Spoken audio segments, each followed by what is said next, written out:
building, and it goes to Wakako. And not be only Wakako. So I'm really, really excited. And we are going to be having this engagement. And it's very, very important that we talk to people when we say they want to govern us. Important. We take a lot, from waiting and talk. For some of us, we say never conclude for our decision. It will help us to take this side. But the important thing is, most of us collectively agree, say, Edo State is not where it should be. We need a better Edo State. And for those of us who truly believe that a lot rests on the shoulders of Olumide to transform Edo State, and by that, a lot rests on all of us to help make that happen. Edo State needs to start on a new trajectory, a trajectory of hope, a trajectory of change, a trajectory of very strong belief that yes, we can. Who's your guy? Who's your guy? Who's your guy? Who's your guy? Yes, Olumide is our guy. I guess we'll feel this place more. Let's come from more. That's true, but I think we are good with this one. Okay. Lamte, I think we should. Are you excited? You know they see my face. What do you want to see again? It say you be babe now for spin you, but you not be babe. And not be spinner. Because those days for Bini, when Bini still Bini, Oga Egbe no na Poppy's corner for day now. As you they talk so, Poppy's corner.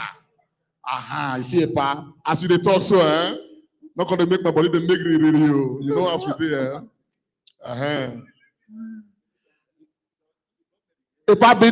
Bini never die. Olu go resurrect Bini. Bros. Bini is alive. No, bro, may we speak committee. Bini is alive. You know, so if you be Christian, they will tell you, say, faith cometh by hearing and hearing by the word of God. Or speak the word, and it will be alive. So Bini is alive. So all those puppies corner, for you need them. They will come back alive. For the rest of us, we want so many other things to come alive. We want all the roads, may they fix all of them. We want to make it be same, and we get some overhead bridge here and there. We want to make it be same, our UBTH, our central hospital, everything they work well. We want to make it be same, all our healthcare centers for the different wards, them, all of the work. And Olu don't make those, What? Yes. They don't kill her. Yes, Passenger Hospital. Nothing is happening there. They want to rush to the renovator because election they come. They want to change the hospital to something else. We don't know. He's denying. He says he wants to reopen it. But why would you close such places? That's a question. Olu has said all of these things will change. And I believe Olu. And the reason why Olu now when he say, if he doesn't he will do something, and the good thing about it is that in this engagement, just to prepare our minds, not be only Olu we will engage with, they here, Yusuf Asama Kadir himself, and of course, we're going to equally have time to engage with him as well. He's going to speak to us. Now, the reason why I'm personally pleased with this ticket is that this will be saying it is strong, well. Okay, these guys, now quality people, now them be. You understand? This Olu is going to speak, Kadir is going to speak, we go assess them. Personally, I did very, very, very. If anybody here will go Uniben, great Uniben. God bless you guys. If that's you, look, in the history of Edo State, there is nobody when you don't finish for Uniben, when you don't govern Edo State. But let me shock you. Olu graduated from Uniben. Asama graduated from Uniben. Some people they think say maybe Olu na small man for inside all this kind of matter. Olu was the speaker of LOSA when he was in Uniben.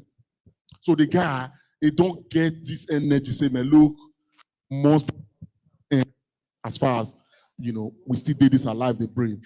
So the guy is coming with a lot of energy. And for me, I did very pleased that we are having an alumnus of Uniben, okay? aspiring to take over the helm of our festival.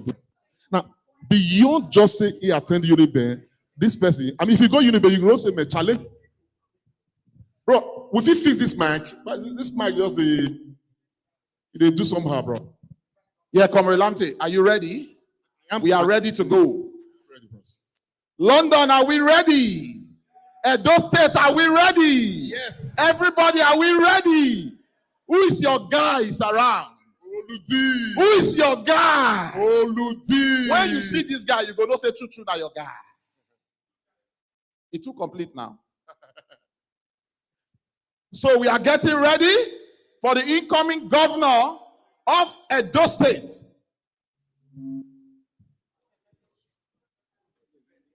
Who's your guy, brother? Olumide, Ebobo, Edo people, Ebobo, Olumide, Ebobo, Labour Party, Ebobo, Olumide, Ebobo, Edo people, Ebobo,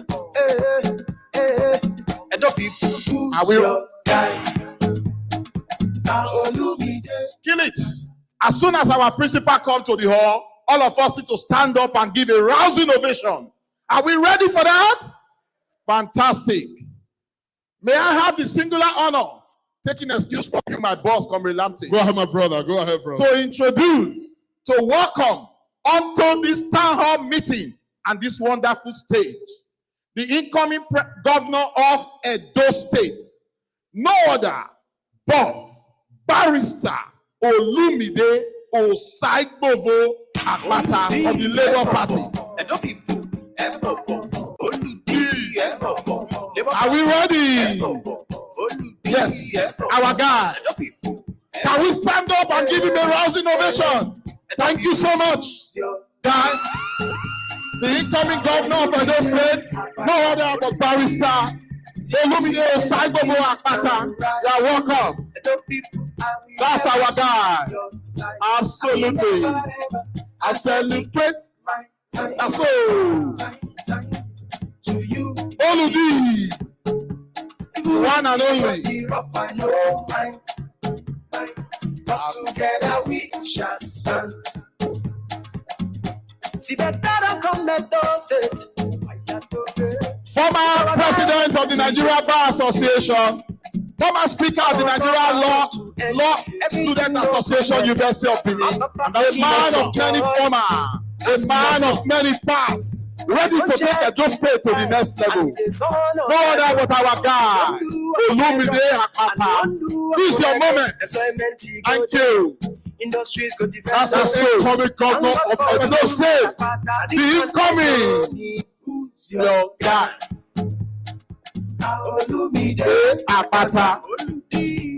See us we dey like this And rice. Edo people, I will never leave your side. I will never ever I dedicate my time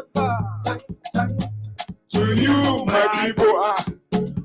even if the road be rough, I know mine. Cause together we shall stand. Edo, me and you, they like butter and bread. And together we shall stand. Labour Party, we go come out to vote for our guy. Our PVC, they hand for our guy. Olumide Akpata, now you we choose for governor. Who's your guy? Now Olumide Akpata. See us we dey like this and rice. Edo people, I will never leave your side. I will never ever. I dedicate my time. Edo people, to you, my people.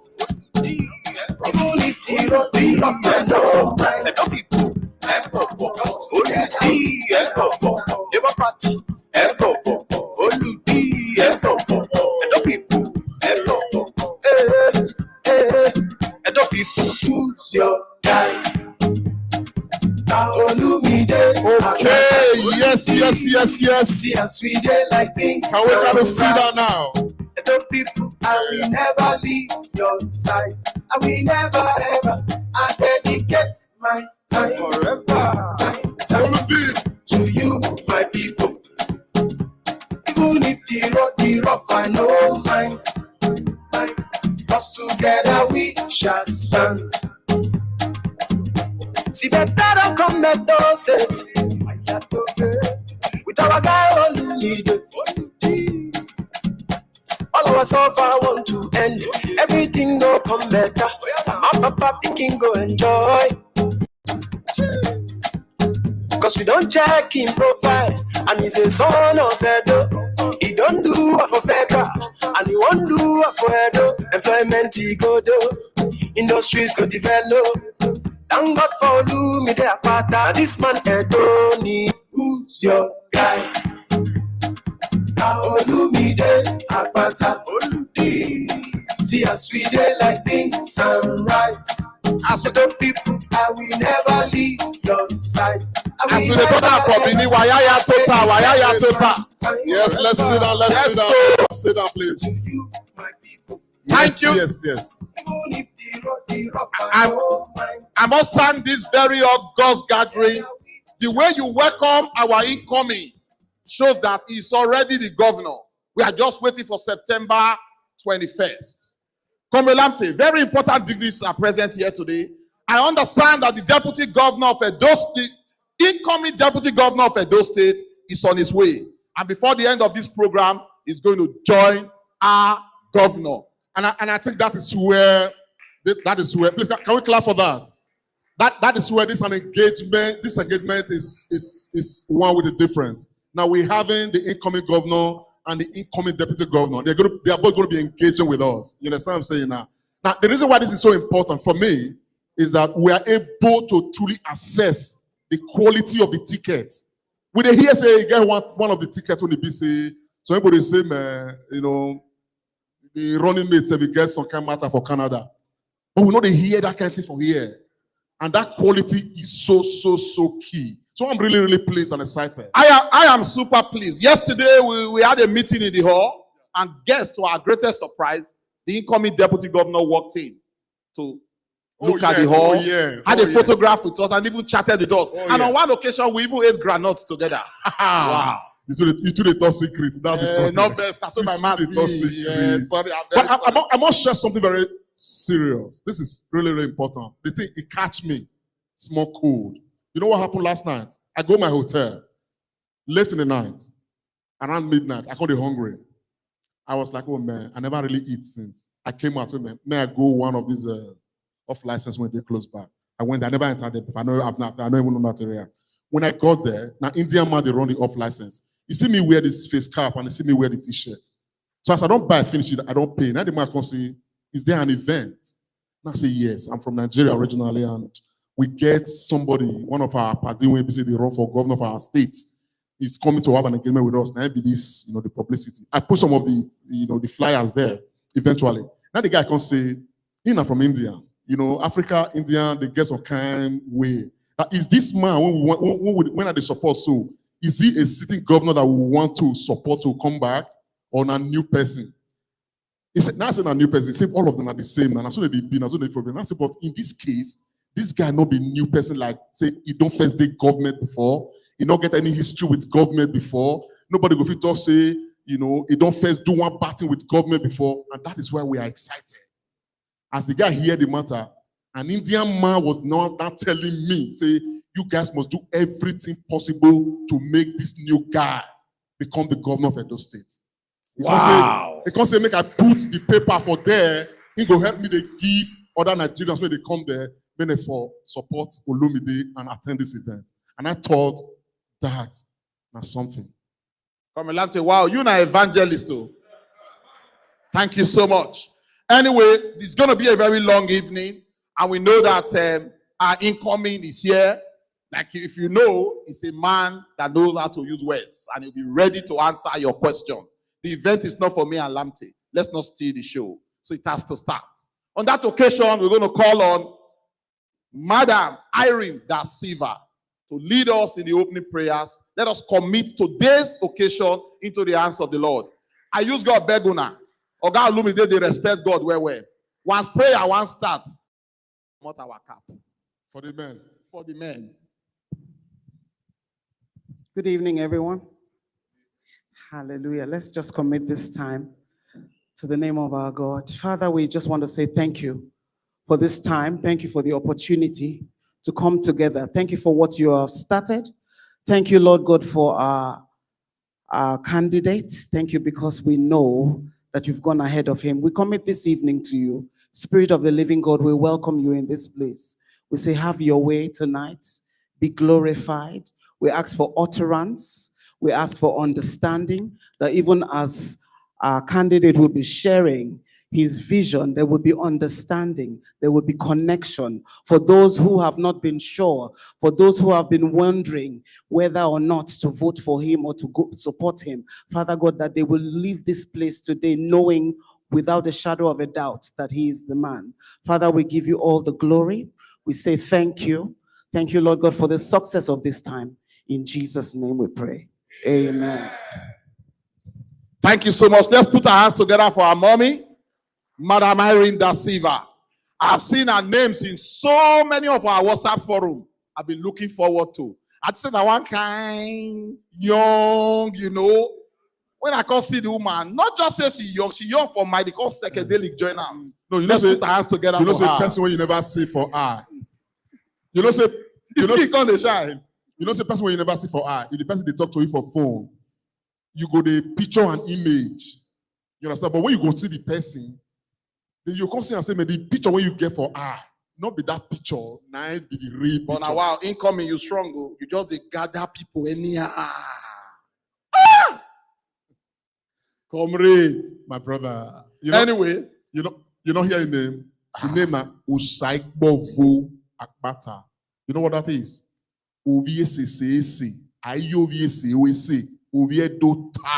Now so. And make I also tell you, for UK, girl, will they call your name? Oh, not be just Olumide, Olumide. Olumide, yes. Begin with the born here, and so you go call that name, Olumide. So without wasting time, we are from Nigeria. We are Edo State people. Breaking of the kola nut is very important in every occasion and every gathering. So today is not going to be different. We are going to have the traditional breaking of the kola nut and prayers. But as it is, wherever we are gathered, we call the oldest person amongst us to do the breaking of the kola nut, or if there is a chief. Yes, the first thing, if there's a palace chief here. Any palace chief? The Benin man says, I'm mother Diengbe. Even if the palace chief now 17 years old, if you're a palace chief, you go. Do we have a palace chief here? Any palace chief? Huh? Oh. Domosa. No one. We do have sir. I think the matter. Oh, here break ben anyone. The matter is ended. Paibude is here. Lawa mwe. Paibude. Lawa kiajo da o. Abe. No, you have to be here. I mwe very baba. The parent, let me give you the.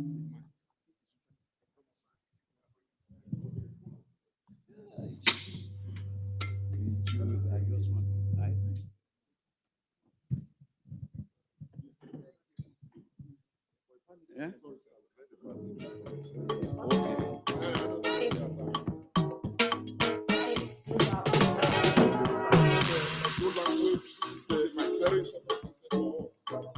That's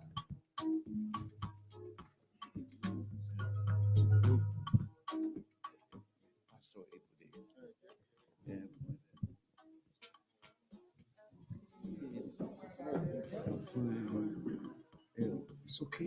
It's okay. We don't want all those protocol. Protocol ni mama. What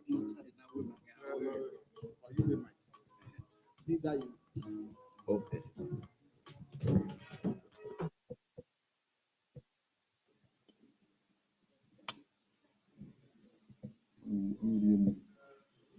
O salo bwana godwa. Okondudu no kombibi. Mani wie do no revo na na tie United Kingdom. But this way London non I headquarter no mam si koko we manave de na utana. Rundo mo no ya we manedo ese ige Akpata. No walo no rie olu. Yes. Where say I do understand. Rundo mo igotimage Owima Olu Akpata no wonori ubo je akari oba owote wima if get those state. Baba wenasi mayakoko ni madu heme no hia tami ma ni mabe yebe ni mabe ya kwegu ha ni mabe yebe na be yawo yobone baba iko ni madu ko na be na no ga iko isi no your way be Jesus Christ. Baba ni baba omona jijarere ona do we by mari mana ona do we mujiji magbe baba ni baba oji no do muji mani bi edo egbe mana oji ni ukewe garo egbe hia be dagbon be ni Jesus Christ. Baba ni baba orio bojo negi egwala korioba ogo to oge Edo State ogima baba maimia beni ogwe Jesus Christ maimia kati beni egbeni ekiri ladin awedo maimia runda owiedo taya owiesisi waya ege eri mawe tai ogo wiesisi na he eri mawe tai ge Oba no nyaido nyaya edeno ya mio mi agi gun ona we obiesisi no so rudo no na obiesisi ni nuwaya ni birema na gun yawe mwegbe na we ya mudia no obiesisi bino boana kuku be azeno dina baba ni baba nulaho o kiano kiari ebona llega o kiugo llega no mai magiano birema na gimabe mekesi na be ya uyo boine na be ya igwe ne ma be jo wa be ya be brio bo ya e vote wo wa ma me gbe ma mo ten ma mo se nu ko yi marion ni ma me kina ya gwe ni ya gun awo wa we ko o mana e ma gwalo la uyo bonima nu brio bo yo e be ni Jesus Christ. Baba ona maemi awon o keke no gbewe wo na o ga go fun egbe o ga la o da o ne gbe wo si meri e we bo na be dia baba na maemi awon in Jesus Christ name amen my anibere ma sire marane ma eri o wa na be jare so wa o in Jesus Christ o ba to be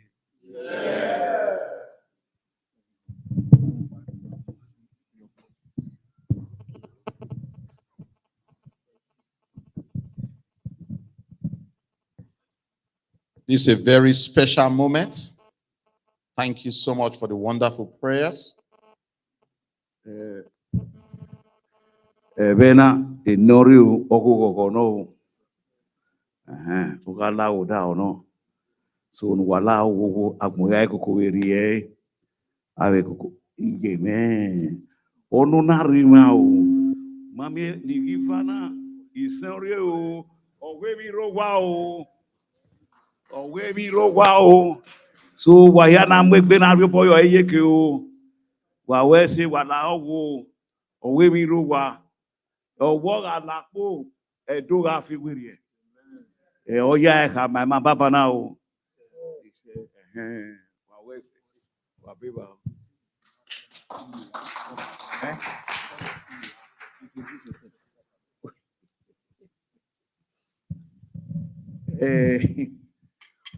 Ben Orimanana, I that is here now, my name is Pastor Monde Osaigbovo.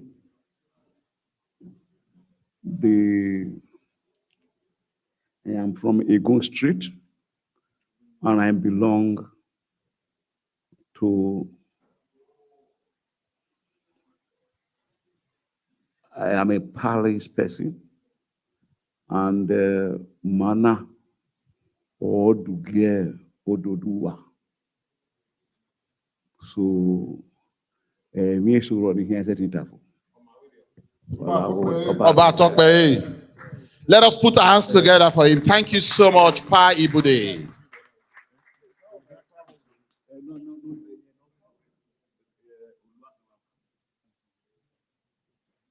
The kola means a lot to us in Edo State. It signifies a lot, and the sharing is quite epic. That's Komelante doing the honors. Please, if you want kola, please let us know. We'll get it to you. It's a special one. We use this on very special occasions, marriages, introduction, things of high valor like this. Thank you so much, Komelante. You are privileged. Hopefully, I'll be speaking to the Oba of Benin to see if we can make you a chief. Thank you.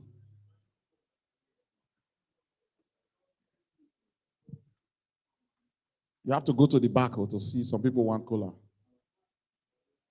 Thank you. I've corrected, it's not by one, too. It's by age.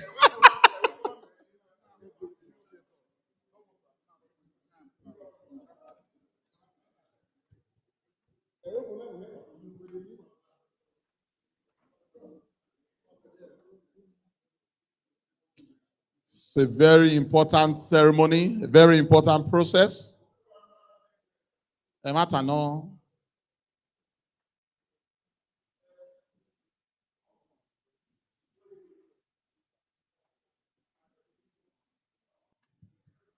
It's an Edoso one.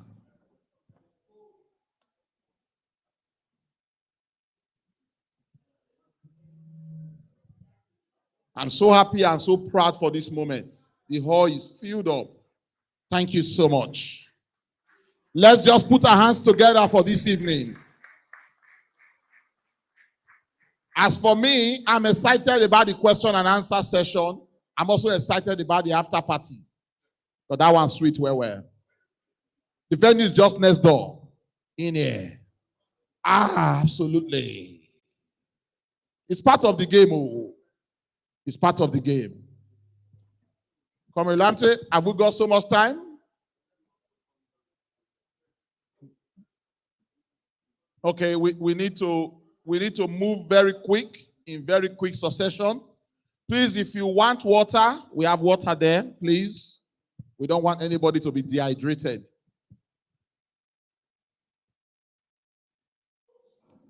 Have we got so much time to go? Thank you so much. So without wasting time, I'm going to call on the chair of the Labour Party United Kingdom to address this very august occasion. I understand he's got about 3 to 5 minutes to speak to us.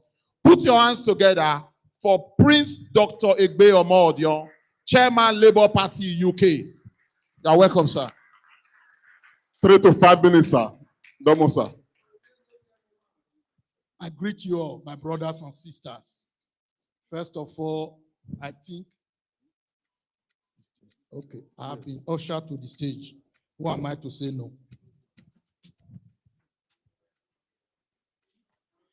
Good evening, ladies and gentlemen, my brothers and sisters, our fathers, our mothers, our friends. Most importantly, I welcome our candidates to London, and I welcome our deputy governor to London. I'm aware he's here. I'm talking about the candidates, our next Osaigbovo Avenue inhabitants, occupants, whatever you want to say. I've only got a few minutes to speak to you. I've got so many things on my mind to say. Unfortunately, I'm not giving enough time. But I will just touch some important aspects of the things I want to talk about, and I hope you're with me. Labour Party ever. Who is your guy? Olumide is our guy. I will introduce myself properly. My name is Prince Humphrey Egbe Omorodion, Chairman Labour Party, United Kingdom. I was also an aspirant in the just concluded primaries for the Labour Party in Edo State. So some people may wonder at some point I was competing for the same position with Olumide. How come I'm standing on this stage? A time came, we were about 31 aspirants vying for the same position. And it was becoming obvious as time went that some of us were stronger than the others. And elders came and brought us together. We sat down, and I'm sure Olumide is my witness. He's sitting here in front of me. I was the first person to stand up and say, let Olumide carry the flag on our behalf.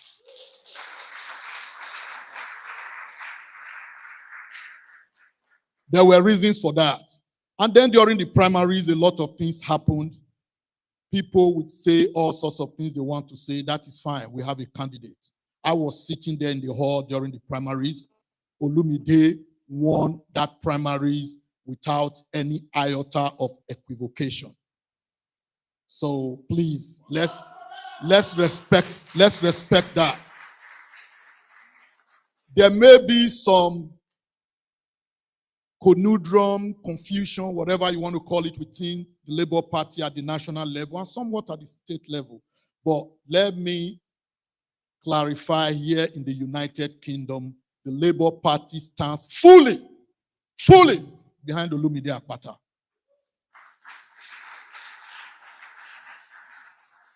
We are mobilizing, and I'm glad that you are all here to witness this day. I'm happy because I know why you are here. You may have questions, concerns. They will be assuaged. I have no doubt that Olumide have got the answer to the questions that we will ask today. Now, let me take it to the other level. There are many people who live in Europe, America, who believe that because we've got red passport, blue passport, black passport, that Nigeria is nothing. That is one of the biggest mistakes ever. Just a couple of years ago, a young lady called Shemima was outside this country. She was born in London, somewhere in the United Kingdom, more specifically London. She lost her red passport. A few people since then have lost their passport for various reasons. The Shemima example had to do with terrorism. In America, there was this guy who was born in America, raised in America, who had an American passport and thought he was an American all his life until he was trying to renew his passport 50 years later, at the age of 50. You can Google it, it's not a secret. And he found out that he wasn't really an American. His passport was never renewed. I don't pray that that happened to any of us, but the point I'm making, there is one passport that can never be taken away from us. That is our Nigerian passport. So let us understand the importance of what we are doing here. If our home is good, to be honest, many of us, I can see you've got some whiteys in your beards, like myself. I believe we are heading towards retirement, and we want to go home and relax and enjoy after working this hard in the white man's land. And the only way we can do that is if there is security. There's employment for our children back home. There's good health care. And Olumide represents all of these things. And that is why we are here. Most importantly, we have seen the violence that is being visited on our people in recent times. APC, PDP, gunshots at the airport, gunshots, one of the places you would think you are safe.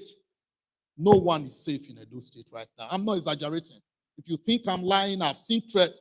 Even the current governor of Edo State said Nigeria will burn. It's in the video, I've seen it. If you think I'm lying, ask people, we send it to you. It's on YouTube. He said Nigeria will burn. That's how they are willing and ready and prepared to do anything to grab power. What for?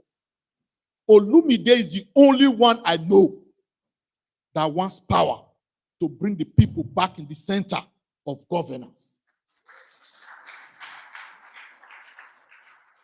So that every policy, every decision will be about the people. Affordable healthcare, agricultural revolution that can employ up to 250,000 Edo indigenes. These other people don't care. They've been there for 24 years. Edo State is under a debt of about 600 billion.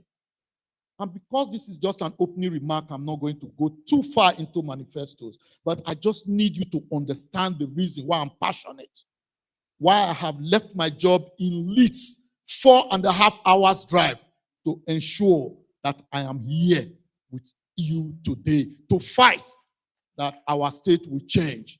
And that is why Olu is my guy, and I believe Olu is your guy. Who is your guy? Thank you. Thank you. Thank you. Please let us put our hands together for the chair, Labour Party United Kingdom. Let me just say something. This is the first time I'm going to see Prince Dr. Omo Egbe Omo Odion physically. But we've had so many meetings. This gentleman is really, really committed. And I think Labour Party UK, we are blessed to have you. Komilante, are we ready for the great event of today? We are. Absolutely. We are. What's on cue? Yes. Are we going to be able to have a documentary? It's looking like we are unable to have that at the moment, but we're going to have it definitely. We have a special documentary, that is giving, that's going to give us some tidbits. How the road so far, it's not been a very easy road. Olumide came into this fray with a lot of enthusiasm, but what Olumide has seen since campaigning, going to the hinterland, from what we have seen, we can definitely say it's not because he's here that he's been the only candidate that has been touching everywhere, go into the hinterland, the villages, speaking to people in their threes, in their fours, in their tens, in their 20s, in their hundreds. And he has expressed to some of us like he's really, really surprised at the level. He go talk by himself. Man, So the thing shock him. Many things shock him. There's work to do. There's work to do. But I think how many minutes can we get to have this documentary on? We really need it. I think, Komilante, with the permission of incoming, we can move on. Probably we're going to play it with your permission, sir. Okay. Okay. So that we can, please, I'm not fit to undo the sandals of this man. I cannot introduce him. You have to. Oh, that's a very big body. Olumide is a big elephant in the house. Absolutely. You make me very shy to do this introduction. Ladies and gentlemen, can we all stand up, please? To whom honor is due, honor is given. And with a clap offering, please, let us welcome Barrister. incoming governor of Edo State. Barrister. And I have the singular honor to say His Excellency, His Excellency, His Excellency, Barrister Olumide Osaigbovo Akpata. Who's your guy? Thank you so much.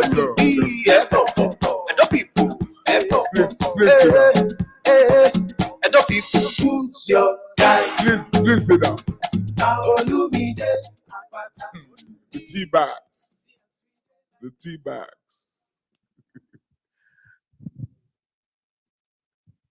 Good evening, everybody. I hope those Ashanti, please, if there is anybody outside, may they enter his house. And I say good evening, everybody. And I want to say thank you. Wakoyo Wabotao. But not only Bini people they here. So I have to be very careful. I would have liked to practice the new Bini when I don't learn. I'm now, thanks to my brother, Dr.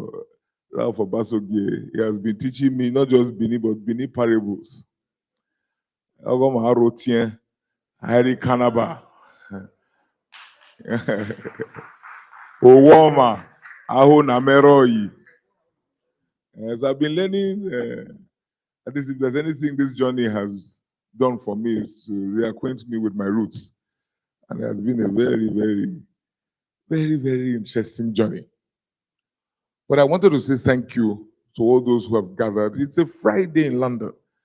not very convenient to be out at the advertised time. But I see so many faces. Some I know, some I don't. But I'm extremely grateful to all of you for coming here to listen to me, essentially. I arrived this morning. Hey, somebody. Cousin. I arrived this morning because I was telling somebody, I said, technology is amazing. I was in Okada, via Northeast 2 days ago. And then Abuja, we had dinner. I had breakfast in Lagos, then lunch in Accra. Then we're here. We must thank God, though, not easy. And in those days, now Elder Dempster and MV Oriol now for use come. So I'm grateful. I don't take it for granted at all. Let me start like this because I have a message for you. I was campaigning about 10 days ago in Orion local government. By the way, in the course of the primaries, I went around Edo State 3 times, all 18 local governments, 3 times. And even though my interaction was limited to members of my party, but it gave me the opportunity to see at first hand what the reality of our state and our country is. And now that I am a candidate, I have gone around the state once, 18 local governments. We are now on the second tour, which is the documentary we're hoping to show to you today. I'm hoping we can get that if technology will be our friend, just for you to see what the reality is. But I was in Orion local government in Edo South, and I visited Abudu and Uronigbe, towns that's your zone now. Towns that we grew up hearing about.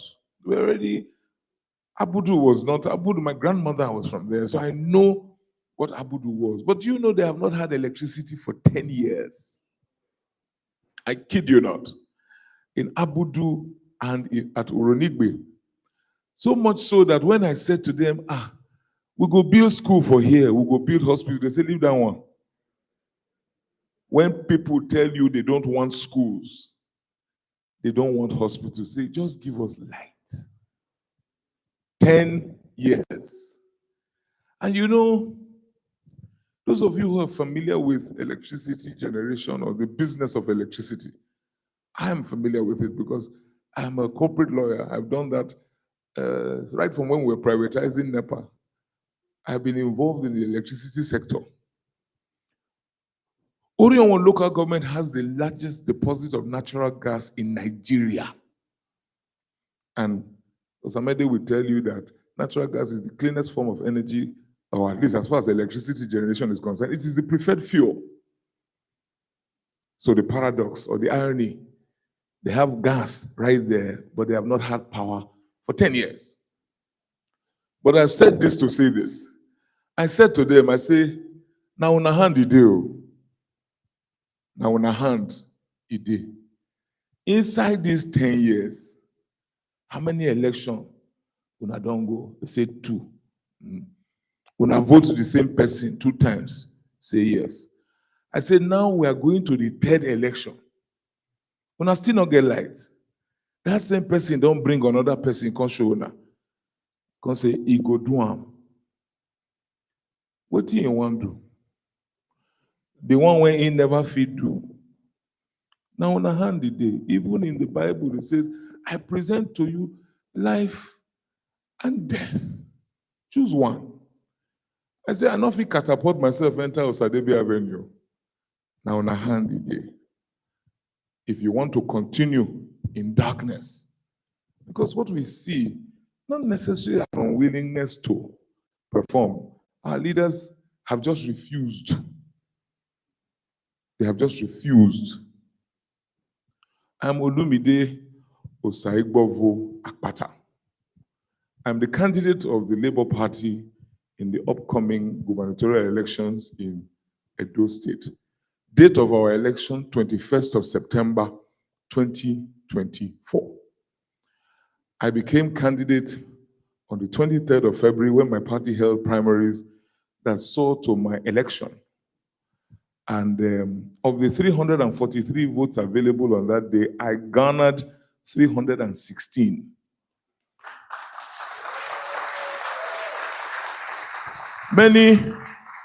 All sorts of conspiracy theories have gone around as to how I emerged. They say, Olu, they share dollars. So Olu just they share dollar. If it's easy, you carry dollars, go they share, whether they go vote for you. I went round Edo State 3 times. I came to my party, I said, you don't win elections like this. You must have structure, you must have presence. You see, their own formula is to take their money and go to the perceived leaders and kneel at their feet and say, Irene, please be my godfather.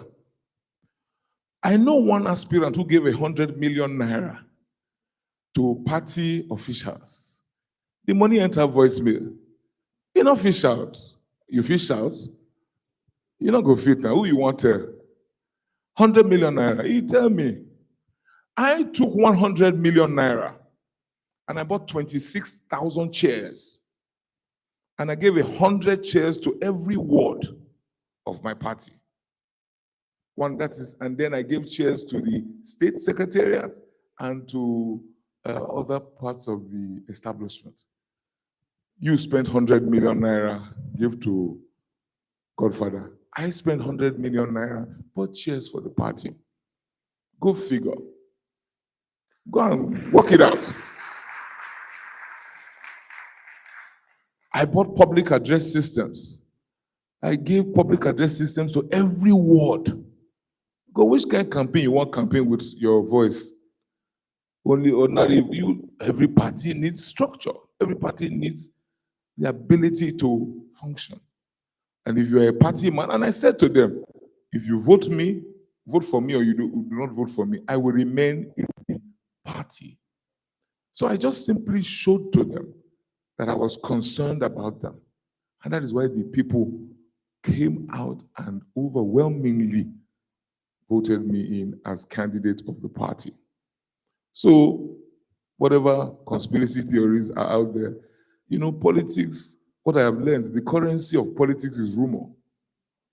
So now when you enter politics, they will tell you, say your papa not really be your papa. May you go ask your mama who your papa be. So me not to worry myself again. So if they go talk, they go still talk. I emerged as candidates, and thereafter we selected our deputy governor candidate. He will be with us shortly, Alhaji Yusuf Asama Kadiri, a senior advocate of Nigeria. I say to all who care to listen that in that combination, I think Labour Party has the best team as far as this election is concerned. I have been a lawyer for 31 years.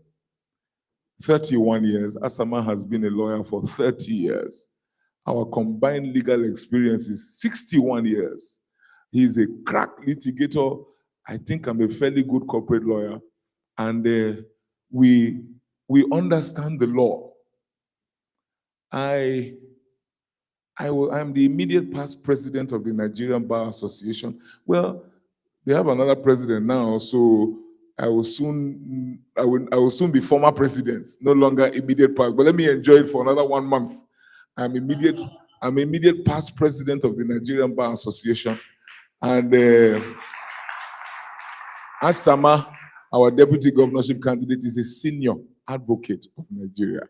So when people go tell us, say, this election, Olu, say, they fit carry on a go court. You say, carry us go court. Not because be our house. Who carry us go court? Now they find trouble. Indeed, we had 5 cases in court. 5 cases. The man when come second for, well, actually, whether the 2 of them bracket second, actually, I get 316 votes. This guy gets 7 votes. He said, not be me, na him win. I can say, okay. Okay, if not so you see him, I don't know what you're smoking, but it's okay. so he sued me and he sued us in Benin Federal High Court and Abuja Federal High Court. When we reach court, bro, every day the guy they come court, the ginger. As soon as court finish, he will just arrange pressmen. He'll give world press conference. Say he don't win this case. We say, okay, good look at. Both cases were dismissed by the Federal High Court. So that matter don't close. And in the process, I don't know what's going on between him and his lawyer right now, but it cannot be it's not a nice story. Then another one says to me that my Benin name, Osaigbovo, is not my name. That I actually stole the name from Brigadier General Ogbemudia. My 84-year-old father is still alive. I said, may they go ask, and I didn't give me the name. He actually went to court to challenge me. A professor in University of Benin. I am going to Unibet to challenge his professorship because I think there's a problem. But the judge decided the matter has been adjourned sine die. When the court says sine die, if it go far, they don't throw away and go front. In fin don't know what is sine die mean, but we know. When the judge talk, we don't say this one don't go. Another case was the Akpata faction of the Labour Party. The individual then said Naim be the actual governorship candidate. Case dismissed. So I just to let you know that who find our trouble and get problem because our blow the pain. So I say this to say to most people not to worry. And I think with Asama and I, as far as legal contests are concerned, I think we are well positioned to deal with those issues. He is a Muslim. I am a Christian. So you see that both major religions find expression in our candidacy. He is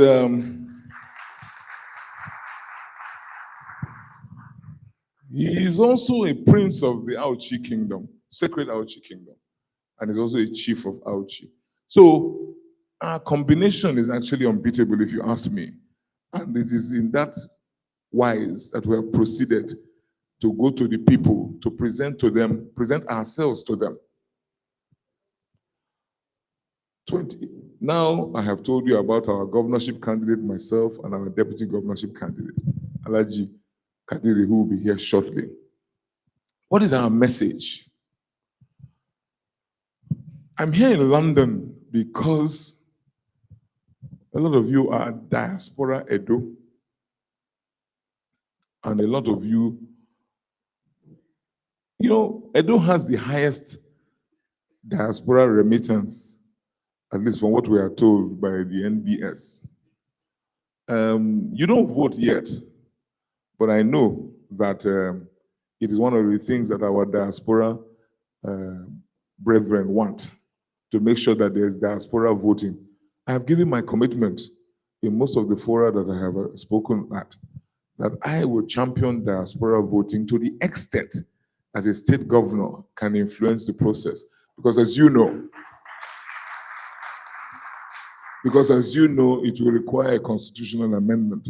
So, but I think it is something that any governor that is well-meaning can influence and ensure, working with his brother governors, that can happen. But I'm here in London to speak to you because of the fact that the enormous influence that you have over home, our people at home, just to reinforce the message that there is a major problem that needs our immediate intervention.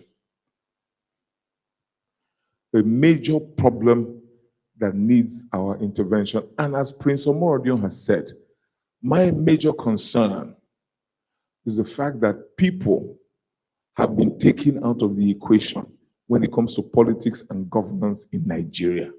That is a problem for me. The classic definition of democracy has people mentioned 3 times. For the people, of the people, by the people. It is no coincidence.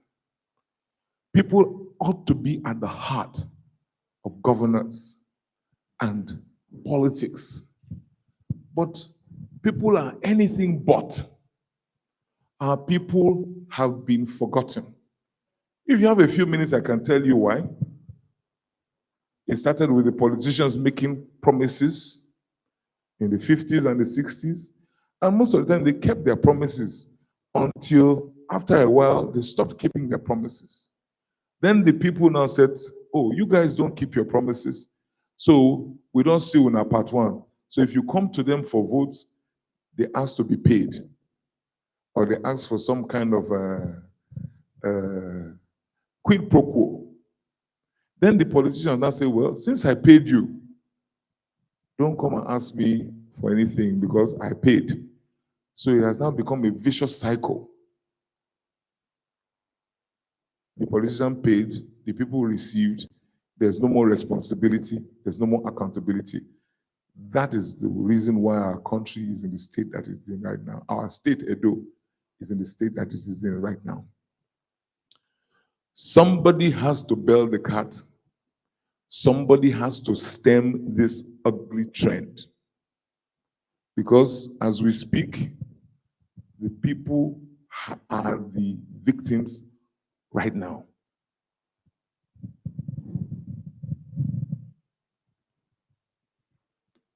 Am I communicating? This is very important. This is why Akpata has left his comfort zone. Osaigbovo was my client.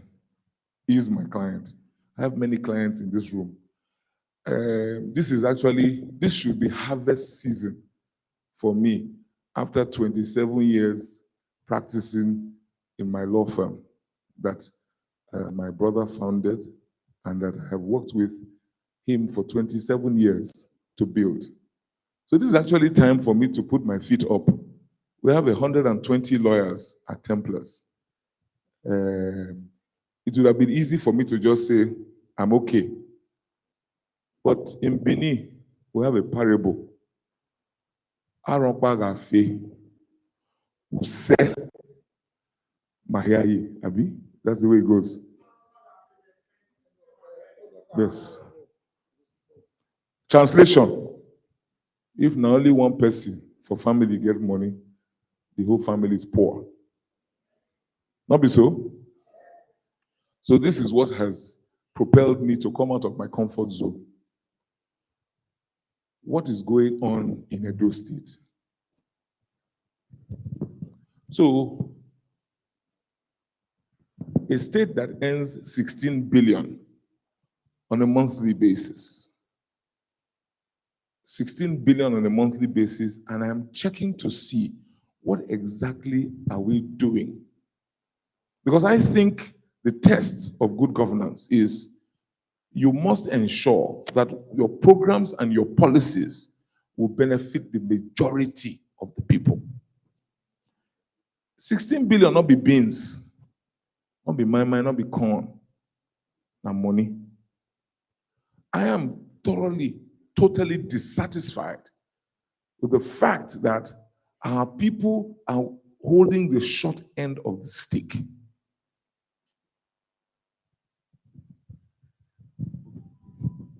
Our people are holding the short end of the stick. I will pause for 2 seconds to let, okay, I can continue. Okay, good. Education. To go to King's College from Bendel State, I had to score 91.5% at the interview. I scored 90. And when I scored 90, I had to go to FGC Warri, as they say, for holding pattern. FGC Warri, not clap too much. I had to go to, but I was there for 90 days, and I was in National House, up NATO. And then I now proceeded to King's College in my second term. What am I saying? Edo, Bendel. As far as education is concerned, we embody excellence. Excellence. I have never schooled abroad. Those of you who know me, I have never schooled abroad. Na modern nursery school I go for Ajamoga. From there I can't go Nana Primary School for CC Road for Wari. From there now I can't go FGC Wari for Ogunu. Pass there, go King's College for Lagos. Can't return back. You know, that's what they're talking for Wari. Return back. I can't return back to Bini to study law at Uniben. Matric number LAW 8802343. Go and verify. Because we get to talk about because if you say I not go Uniben now, so I go Uniben, come pass there, go law school. But there is no lawyer in this world when will come beat me now say he better pass me. I was well trained by my country. I was well trained by my country. How much will they pay when we do secondary school? Not be 19 naira a term. Inside that one you collect book. Is that not what we ought to? Is that not what good education is a foundational issue? If the foundation is faulty, what can the righteous do? I will pause to usher in our deputy governor candidate, Alhaji Yusuf Asama Kadiri, senior advocate of Nigeria. We'll be okay. We'll be alright. We go start volley, party. And then bring the men, we go solve problem, but we still go make us up. We go start volley, party. Better things go flow from coast to coast, as it's supposed to be normally. People want to matter. He said, people for quality. He said, people want to scatter. He said, people may we got and go to Olumide, Osaigbovo, Akpata, Alhaji Yusuf Asama, Kadiri, for them. Olumide, Osaigbovo, Akpata, Alhaji Yusuf Asama, Kadiri, for them. A new page is a constant cake, so forget the past and focus on the future of Edo State. For whatever, me not do for their move. Anyone, sit down. Anyone.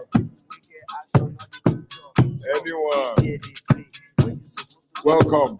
Leonard Senior Advocate. Welcome.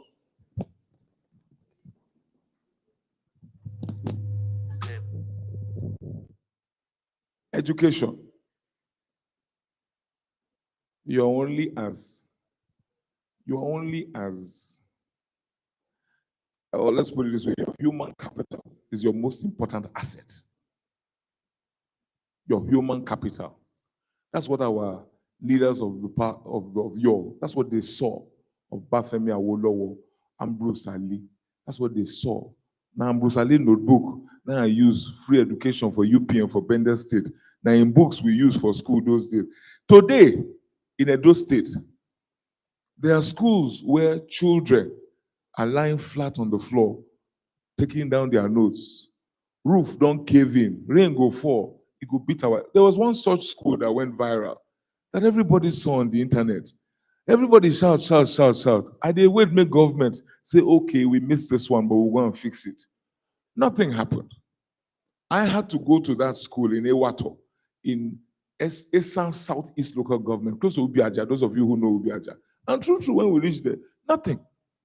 As a private citizen, I went there, fixed a block of 3 classrooms, provided furniture for 90 students, gave them water, gave them a generator, gave them toilet facilities, and so on and so forth, for that particular local government, for that particular school.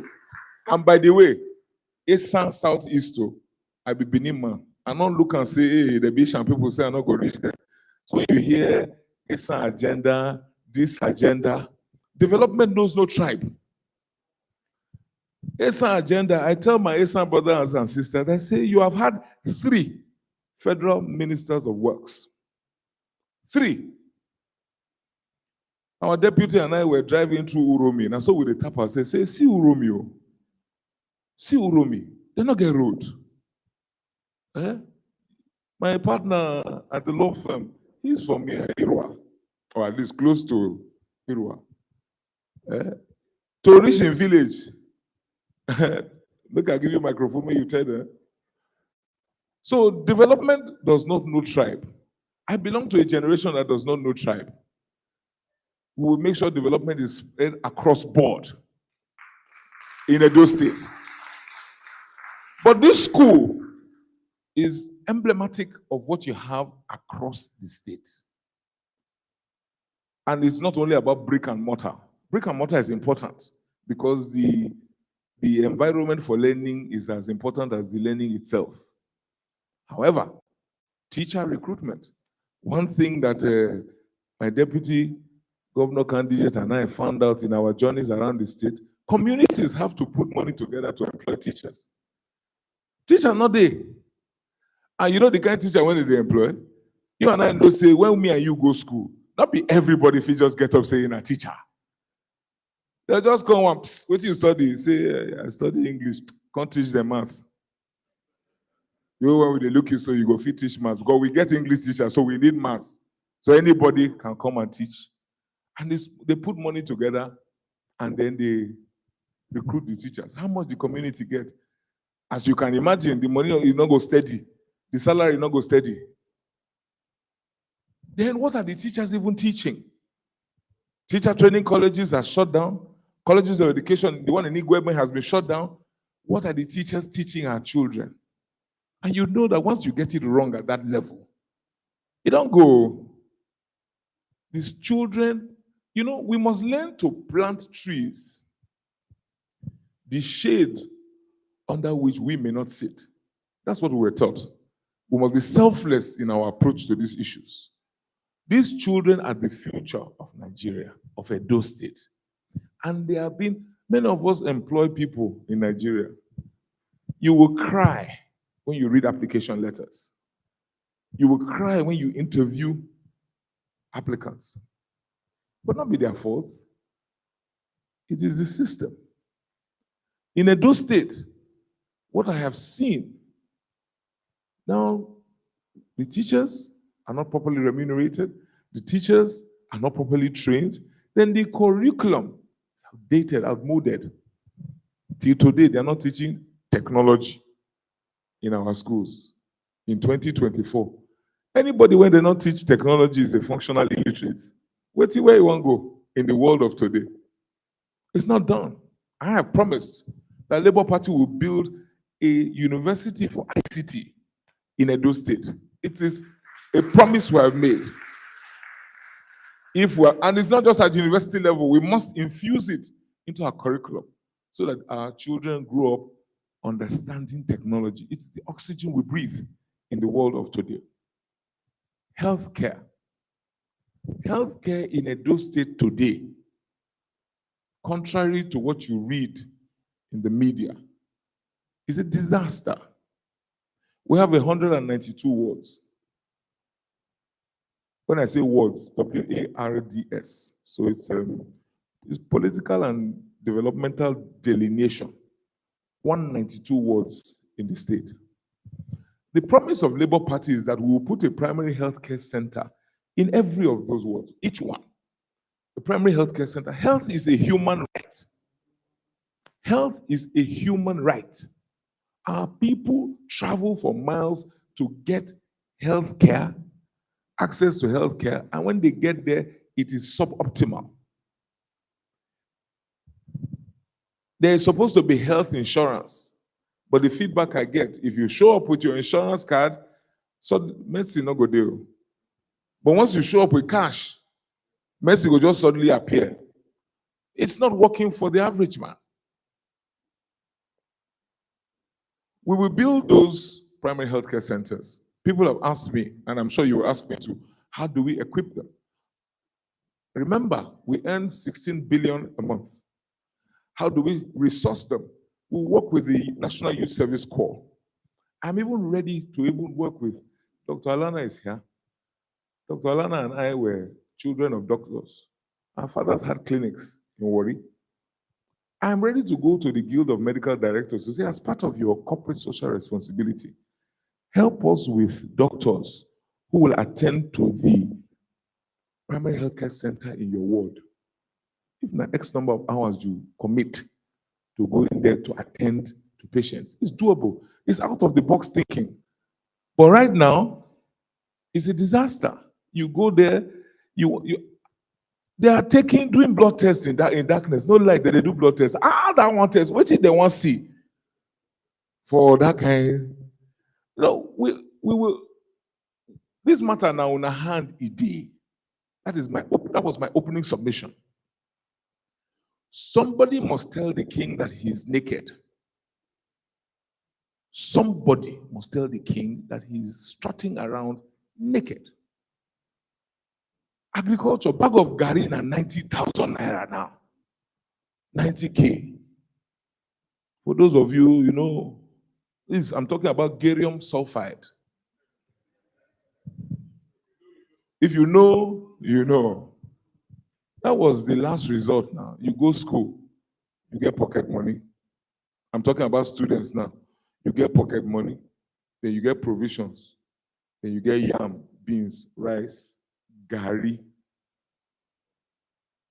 But as the semester they progress, now then you go know the importance of the gari.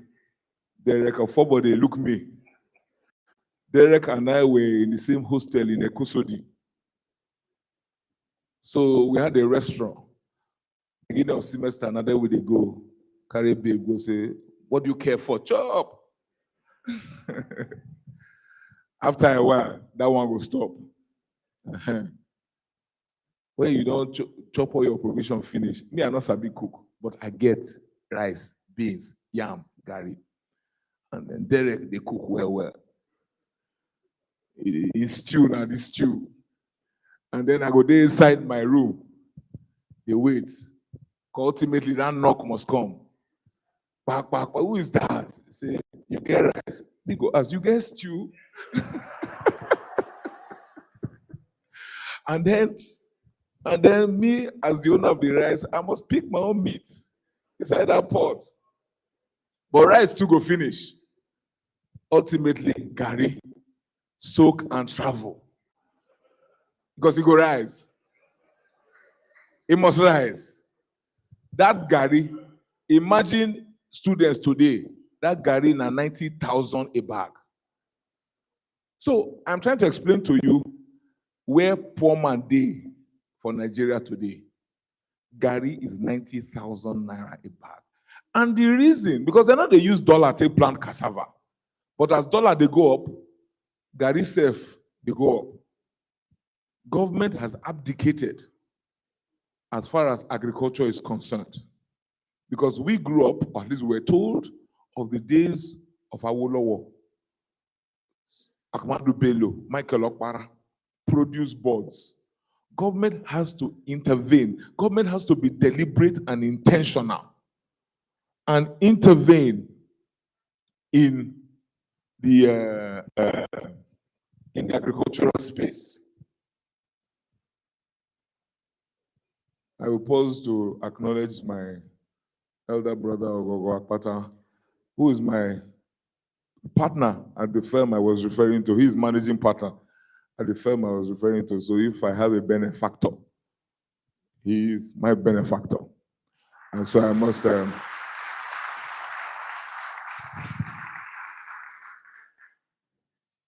the agricultural space, energy, food security is a hungry man is an angry man. See, this protest that they are saying, they're talking about in Nigeria now, it's just waiting to happen. Because hunger is in our land at a level never before seen. Food inflation, leave inflation. Food inflation is 40-something%. Somebody will, how many? 40, 42. Food inflation, 42% today. Food has literally been yanked off the table of the average Nigerian, the average Edo person. Government has to be deliberate about intervening in that space. We will ignite an agricultural revolution out of our own enlightened self-interest. Farm settlements have to come back. We have to be off-taker. When the farmers plant, You have to help them with fertilizer, pesticides, and so on and so forth. You have to help them with security because they can't go to the farms because of herdsmen. But herdsmen not be willy-willy. Herdsmen, they see them. It's a lack of political will. In Ogun State, Ondo State the other day, some herdsmen who had been apprehended were sentenced to death by a court. Who not they fear die? Whether it be a bookie or not be a bookie, you don't they fear die. You understand? So we will fight to provide security because they are literally running away from the farms because they don't feel secure. Simple economics. Scarcity will drive up the prices. So our situation, it's a two-pronged situation. One, security. Two, for Gary, for example, the little cassava that they produce, they sell it off quickly to the breweries and to those who want to convert it to ethanol. So government must be deliberate in determining what is for food production so that you can convert to Gary and what is for ethanol production or the other derivatives that come out of. But if you don't have the logo of Labour Party, inside there you will see Papa, Mama, Pikin. Because Labour Party is people-focused, people-centric. Our programs are people-impacting. So we will be granular on issues of this nature. We will go down and work it out from that level. We have to make sure that our people have food. Bad as he bad, man must work. Because if food not there, what do they do? So you go into the market. In my present pursuit, go to market, say you want share face cap, this is our face cap. You attempt them inside market. They mob you. What do they call it? Apron for women. They mob you. You know, there's a fine line between man and animal. Very fine line. All of us, the beast is in all of us. You just get one small thing when you go trigger them. And there are so many trigger factors at home right now. So that you find out the people just saying, I feel not know what I go do with this couple, but I must first collect them. Primitive acquisition. First collect and keep. One day I go no, and he no go fit collect, I may not get. In fact, the one when they hand, I must take come from them. That's the mindset. So agriculture, we will set up the farm settlements. You buy the goods, the produce from them, not to throw away, to do one of two things. Sell it to the people directly, subsidized rates, not for profit, or you set up agro-allied processing factories around each farm settlement so that tomato can be converted to tomato puree, pineapple can become Orion.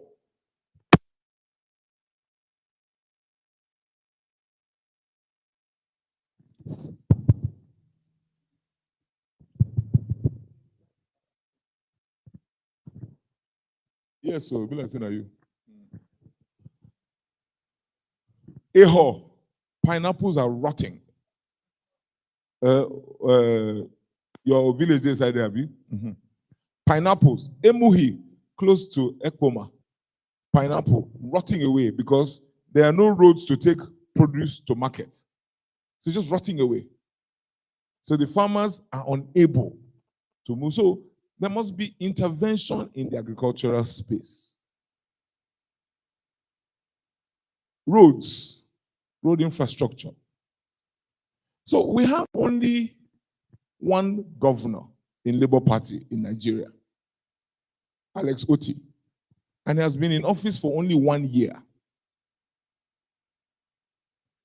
PDP and APC have run Edo State and Nigeria for 25 years.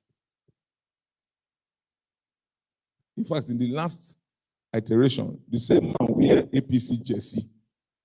Then for halftime, he can't change them, put on a PDP jersey. APC and PDP, they go to kick ball. Pass to this one, trap him, pass to the next man. And like I was telling the people, and I'm telling you, you know who be the ball? Now we are. The people are the ball. They're tossing us around. And we have said no more. Our mumu don't do. So, Alex Oti has been in office for only 1 year. Roads in Aba and in Abia State are being constructed steadily with good drainage. Peter Obi was governor of Anambra State. Those of us who are familiar with Onitsha, to go from Asaba Bridgehead into Onitsha was a nightmare. When Peter Obi was governor, 10 lanes. He did 10 lanes from the bridgehead to Opiweka in Onitsha. It's not rocket science. I spoke to Peter Obi. How did you fix roads? I called a consortium of road contractors. Said to them, on a monthly basis, I give you an ISPO, standing order. We will divvy the state up into kilometers and senatorial zones. How many kilometers can we afford to do every month? And he said, by the time he was done with 4 years, he was surprised how many kilometers he was able to tar. Now in Edo State, enter Benin from any approach. Whether not from Wari, you will take 1 hour to get to Ologo and take almost 2 to get to Kada Fried Chicken at Ikopan, that roundabout. Even now from Asaba, from Auchi, anywhere to get into Edo State. Road infrastructure, it is this government that I saw hoisting billboards around Edo State saying, please bear with us. This is a federal road. I was embarrassed to see that. I've never seen it. I've traveled around the entire country. I've never seen it anywhere else. Akwa Ibom fix federal roads and they get reimbursed. Rivers, they fix federal roads. Maybe we'll go say those ones get plenty oil money. Ebonyi, they fix federal roads and get reimbursed. When you come collect our vote, you not tell us, say, get the one when they call federal and the one when they call state. It's a crying shame. And we're going to adopt that approach to fixing roads. Because if you don't have that basic infrastructure, the people cannot move, the economy cannot move. So for us, it's a no-brainer. It is non-negotiable that Labour Party will sit down and we will fix roads. Because the people have to move. And I always tell people that try and understand that a bad road is not just about the inconvenience of a pothole, which is bad enough. Because I'm told that they have a study in Harvard that they call pothole index. I never go Harvard before. Now here. Say there is a direct correlation between a pothole and the absence of governance. Because pothole started with a little crack. So if you watch the crack, before you reach that crater, when small Toyota Carina enter, you go bury him. That means there's nobody in government house. That is the conclusion, ineluctable, inescapable conclusion. But beyond that, I was telling some people the other day, when you see a bad road, I grew up in Wari. So we were plying the Wari Benin road regularly because my family, we came to Benin to see family all the time. And I also went to University of Benin. Now single carriageway. Derek de Saple, my brother Derek, he de Saple, me de Wari. Single carriageway. Door to door, a full roundabout to Santana Market, 50 minutes. Now then we learn how to drive interstate. Most of us now manual motor we get that time, we not get automatic. You go shook head, put on for gear 3. If you see say road free, tar, ahead. 50 minutes, you don't reach Bini. Today, you go spend 2 hours for a logo. Buy granite, buy gala, anything. Your boot go full, you never go anywhere.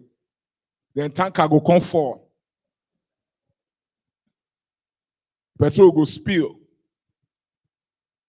People will go to collect the petrol. People say, see, what are they doing? Can't they see? They're not the craze. It takes a certain level of desperation for a person to carry a bucket. Say you want to go collect fuel when they gush out of a tanker. When you know, say 1 matches, 1 cigar, the matter don't close. But you go see shook head. It's a desperation that I pray none of us would ever encounter. Then governor go show. I offer my sympathy. Whose sympathy help? 2 states straddle that road, or that road straddles 2 states, forgive me. Delta and Edo. Both of them run by PDP governments. How hard can it be for Sheriff for Asaba and Godwin for Benin to come? Make we meet for Ologbo. Make we pass this road.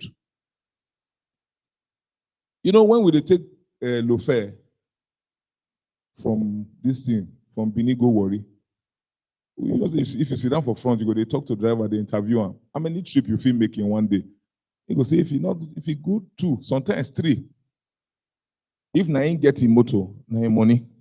When you reach house, you give madam, keep the rest for pocket. Then you go high with him guys, right? If not being get him motor, you go balance. Then see the one when be on inside. So the implication of Ologbo and that bottleneck on the family budget is what we need to think about. Say that driver who could do 3 trips a day, to do 1 now, a miracle. At a point in time, they didn't bother leaving Benin, no point. To pass, I have videos of Ologbo when you have to go off the road, enter jungle, because I did try resupply. That is where we are, because we care for the people. Papa, Mama, Pikin. We think about the implication of all of this on the people. But what we find now is compassionless government, totally lacking in empathy. Because if you think and you consider the people, you will be guided. When you get your 16 billion naira a month, you ask yourself, what can I do to make life better for the people? This is our motivation. This is what propels us in the Labour Party, to make life better for the people. Our people are not smiling. Our people are not smiling. There is disenchantment in the land. And it goes right across. Like I've said, I've done 18 local governments, more than once. It goes right across the land. Power, electricity. I told you already, Orion or local government with the largest gas deposits in Nigeria, not having electricity for 10 years. 10 years. So what will Labour Party do? We are lucky. We are lucky, I will admit. The Constitution of Nigeria has been amended and the power production or electricity has been moved to the concurrent legislative list. So it makes it easier for a subnational, a state government to participate in the sector. And you can be definite that we will power up Edo State. Every local government will power. If we need to borrow, because I have no problem with borrowing. Edo is owing almost 600 billion naira now, north of 570 billion. It is for not worry me too much if I feel use my eyes see waiting they use the money do. Me don't use torchlight. I don't find. I not see. Who see? May they come tell me. But me never see them. That kind of debt profile, when now we and our children go repay, at least if for good, make we see what they use and do. And you know, people keep on saying that, oh, now so it be for the whole country. Things are bad, things are bad. On the 29th of May, Governor Fintiri of Adamawa State called Obasanjo to Yola. If you see the road when he commissioned, I will try and make sure we put it up on the projector. It was an underpass. You go say somebody, when I showed them the picture, say this on a Photoshop. You know, the Yola. Underpass, overhead bridge, a big flyover, long road. Exactly what we should do with Ramat Park in Benin. But we see they look the Ramat Park. I was on Wednesday last week, trying to get to Wayek Road in Aduawa. That same bridge for Ekoba, pre-Civil War. The other day we were driving there, see the bridge. Remember, see the water. 2 more rainfall, that water go enter the bridge now. When we were trying to get to Igara a couple of weeks ago, one major rainfall, the rainfall that caused the Jatu market disaster. We're going to Igara that morning. We had to go back at Tikpeshi. There was no way you could, the water had submerged the bridge. That Ramat Park, who they do roundabout again? Roundabout is outmoded. If the cost goes slow, even our ring road self, they're supposed to scatter ourselves. If the cost goes slow, there are more modern approaches to traffic management. So we intend to fix these things because of the impact they have on the lives of our people. The motivating factor must always be the people. But what I find in Edo State and in Nigeria, the people are forgotten. So they are not factored into the equation. And then in determining policies and programs, you see a very disturbing lack of prioritization. So people always say to me, you're always bashing the government. I said, there must be a reference point. If you have a, they say you must always, your politics, you must be issues-based. Whatever that means. I said to them, it is an issue if my government has a problem with priorities. That's an issue. So when you say issue-based, it is an issue. If you decide to go and build a museum instead of, in fact, you actually knock down a hospital to build a museum, that's an issue. I'm not going to play the ostrich and pretend it didn't happen. It's a very disturbing, very alarming lack of judgment. Museum Day London, I know, it did New York. I know they go, but it did Paris, Cape Town, major cities of the world. Museum. But they don't belly full for the build museum. They have done the needful. The schools are there. The NHS has been here since 1948. Abi? The roads, you've ticked those boxes. They can't look, okay, maybe we build a Prince Albert, what do you call that one? Something museum. Or museum or whatever. You can do that when you have done what you need to do. But you go start with museum. Inside the same Edo, when I did describe to you, the school that I described to you in Ewato, where children, they lie down on top ground to copy notes. If not that kind of school, me and you go, we go school. No need. I am concerned. It is an issue if you take state funds and build a 5-star hotel when state indigenous not go fit stay inside. It's nice to have. If you get private investor funds and it's done, get private funds to come and build the hotel, no problem. But to take direct, as we talk for us, error. Now error. That is the problem we of Labour Party have with government in Edo State and in some other places. It is the fact that our priorities, we've gotten them wrong. We don't factor the people when we are making these decisions. Because if we do, we will do stuff that would affect and impact their lives. Our youths, for Labour Party, what we intend to do is to ensure that there are many outlets of expression, of rechanneling the energy that we all know is innate or it comes in intrinsic with youth. When we do Unibank, come Friday now, we know them. I not join. But I get friends when they and brothers when they. But as we leave school at that time, people when join Confra, they drop and forget. They go find work. They moved on. Today, there's more Confra in town than in school. These boys are contractors to government after government. Because you have not found a way, not be every picking go university self. Ogbemudia set up technical colleges. Go see the one for Benin Technical. They fenced it so that you don't see say nothing there inside. Now the people for neighborhood tell me, oh, they say they fenced it to cover their shame.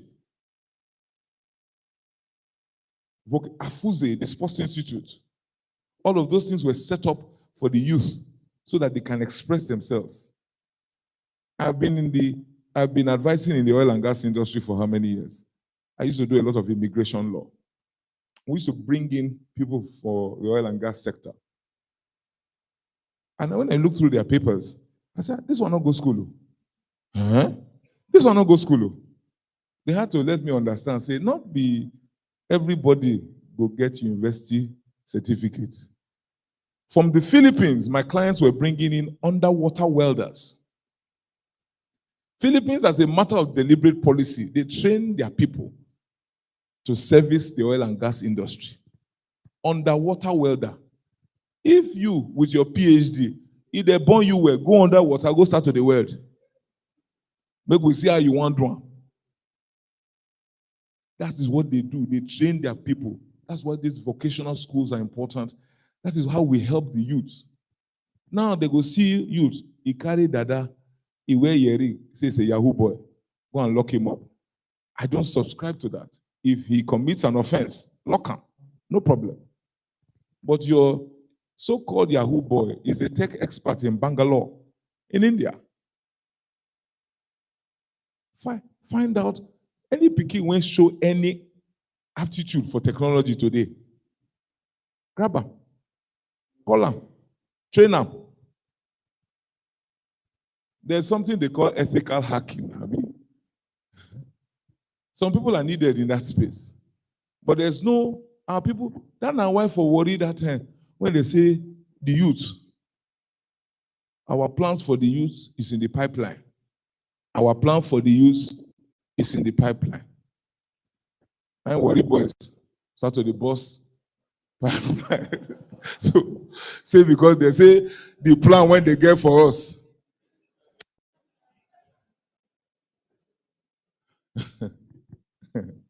So, and they call the back, they say it's a figure of speech. Say, leave that thing. Which should be a figure of speech. So, I hope I've been able to communicate to you the issues on ground. We have a problem. And then I've touched on what I consider to be the tangibles. If we start the intangibles now, we're not going to live here. Your value system totally eroded. The fabric of society torn to shreds. My mother has been dead 32 years. What did my mama tell me 32 years? What did he tell me for my ear? And the slap when he slapped me, I did hear the two. Till now. Because we were all brought up with strong hand. Today, parents now they carry their children go to school to pay for grades. Yes. 50K for A, 45 for B. Our society is, so you find out that if we start talking about those intangibles, Peking, when they're born, 1985, 27th of August, when Babangida took over, will be 40 next year. Just imagine what he knows. Get rich or die trying. Fake it until you make it. I better pass my neighbor. Anyway, it's a way.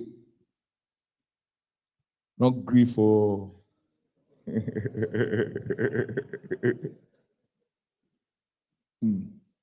So, I don't even want to go there, but I want to give you the assurance that we are mindful of this problem. So we are going to sit down. It takes a village. Let me say the talk. We are going to work with the families. We have to work with the religious institutions, the organizations, churches and mosques. We have to work with our traditional institutions because, like it or not, our people still look to our palaces for direction. So we are going to work with these institutions to help to reorganize society. Because right now, there is a major, major problem in that respect. But When we talk of the tangibles, there's so much on our plates that we need to deal with.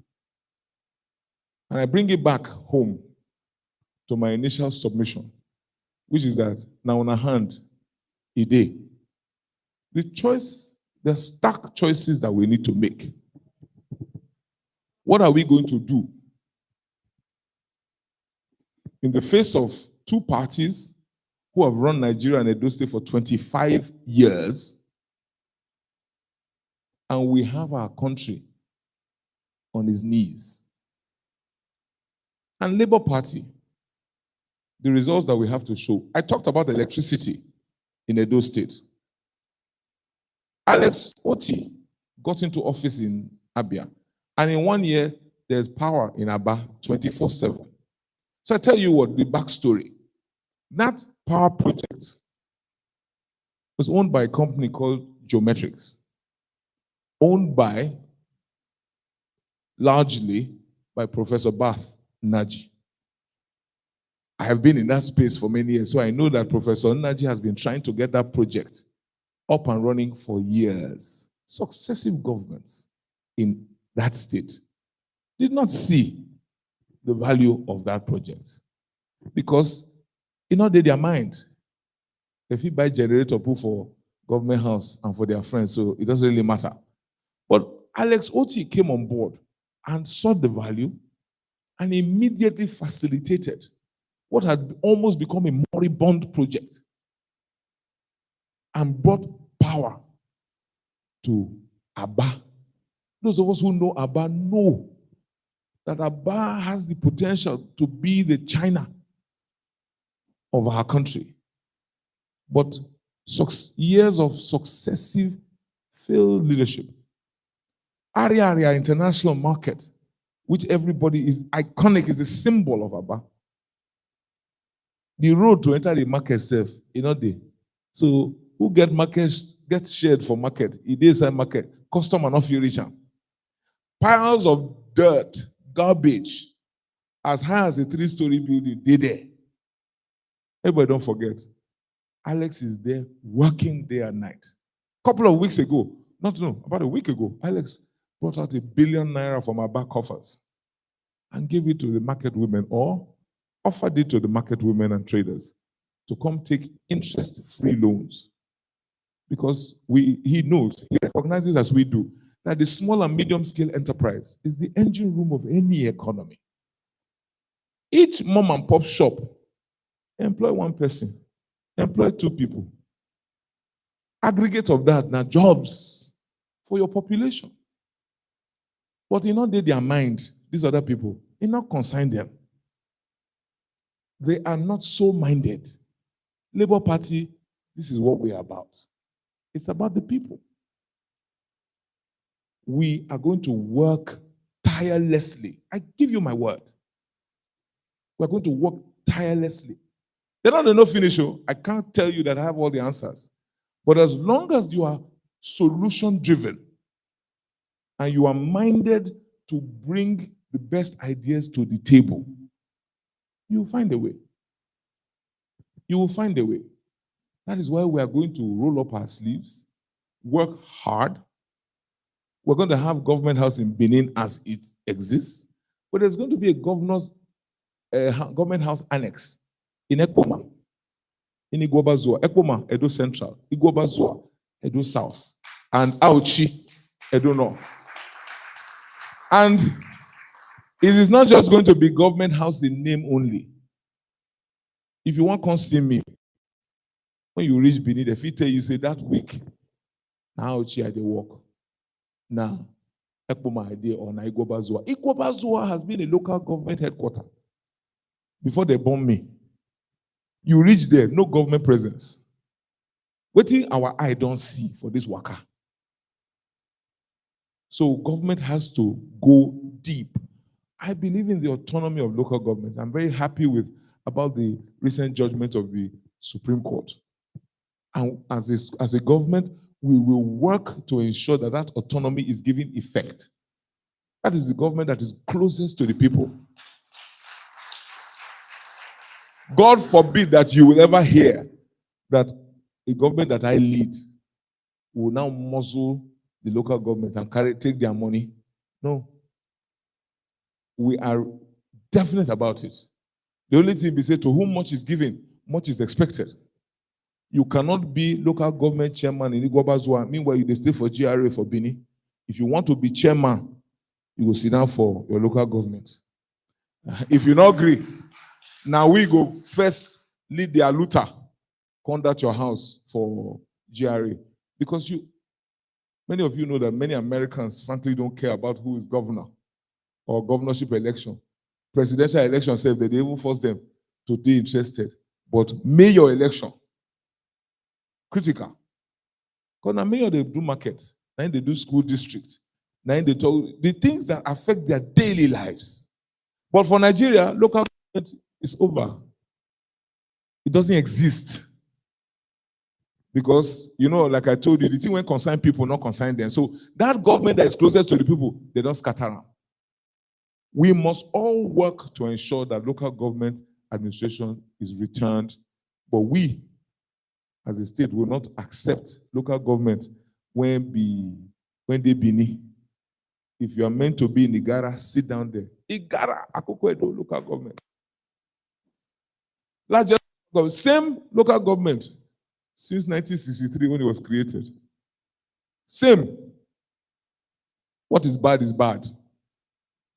We are going to make sure that if we cannot create local government authority, we will create local government development, local council development agencies or LCDAs to make sure that we bring development to those people.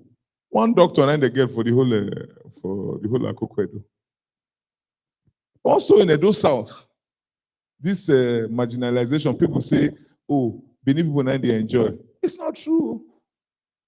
What I have seen going around the local governments in Edo South, because the focus is Benin City, you find out that the villages in the 7 local governments are neglected.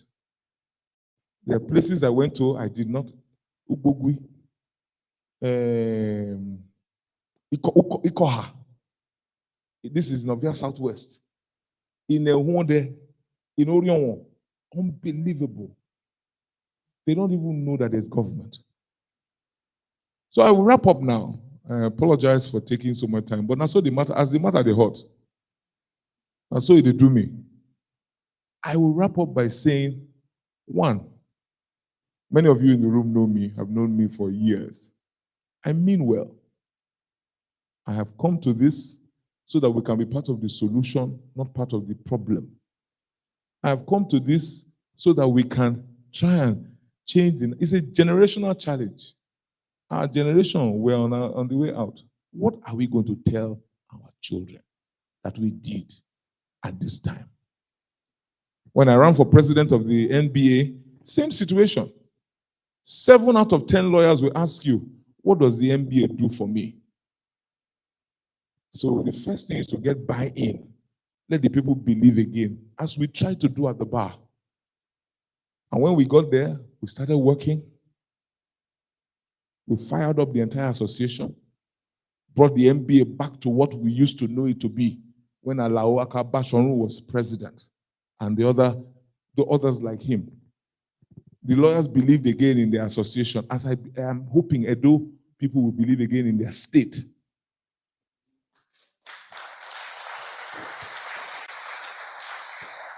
And after we did that, we worked, and my team, we left 1.5 billion naira in the coffers of the Nigerian Bar Association. We left 1.5 billion naira. Put it in context. Some state governors don't leave that kind of money in state coffers when they leave.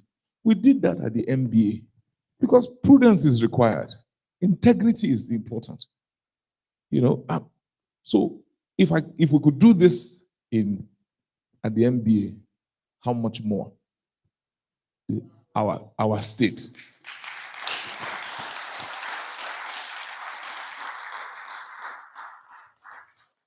Those of you who live here probably don't vote. Some vote at home, some don't. But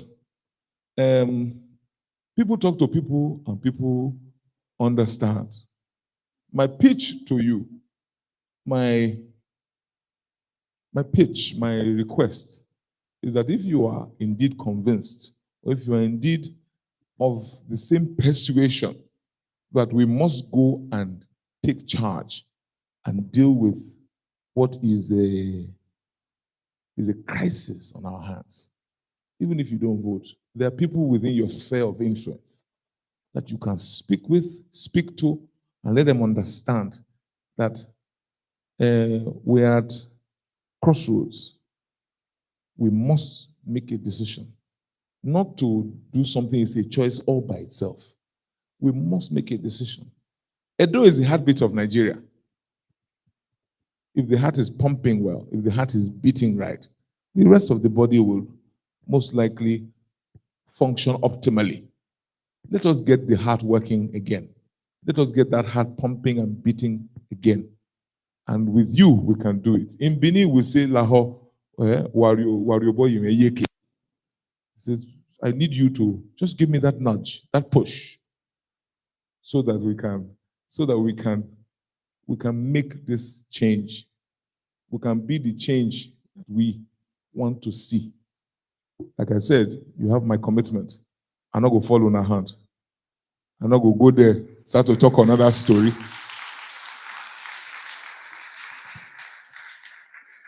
I thank you most profusely. I am most grateful. It's not easy to gather like this on a Friday in London. I'm grateful. I'm going to take Labour Party, not be only we they talk, even though it be like saying only me they talk. But you know when you give a lawyer a microphone, that be the problem. But we believe in dialogue, not a monologue. So we have made our time for a Q&A session, which will be properly curated so that we can hear from you, and then we can take it from there. I thank you very much. Labour Party! Forward ever. Thank you. Thank you so very much. A round of applause once again for Akpata. If we could stand up one more time for a standing ovation for this illustrious son of Edo State. Let's keep clapping. Let's keep clapping. He deserves it, man. He's been working very hard. He's been working very hard. Who's your guy? Who's your guy? Are you convinced? Are you convinced? If you are convinced, say Olumide. Olumide.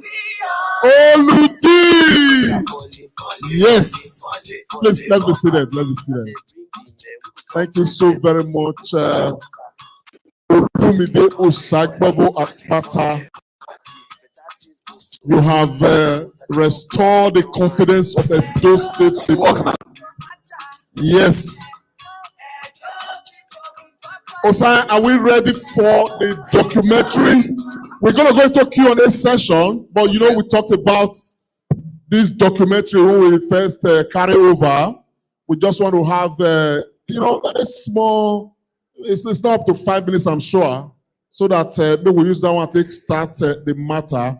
But a lot of us have questions. We go ask all those questions. In the here, they go anywhere. And the running mate quality here too. So they go. Are we ready? If we are ready, let's roll with it, please.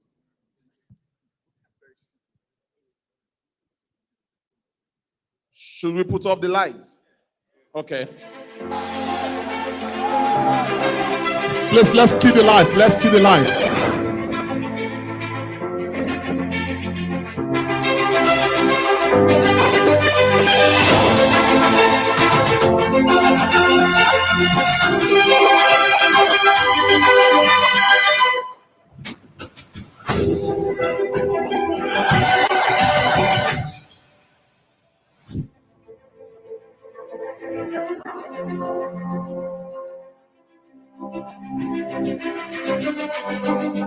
In the last month, we have traversed the length and breadth of Edo State, traveling a cumulative distance over 1,000 kilometers by road and visiting all 18 local government areas. As it is often said, charity begins at home. Olumide Osaigbovo Akpata initiated the grassroots door-to-door campaign at across Edo South. Labour Party, we not dey wait make people come meet us. No, we go come Orion, we will come Abuja, make we go talk to our people.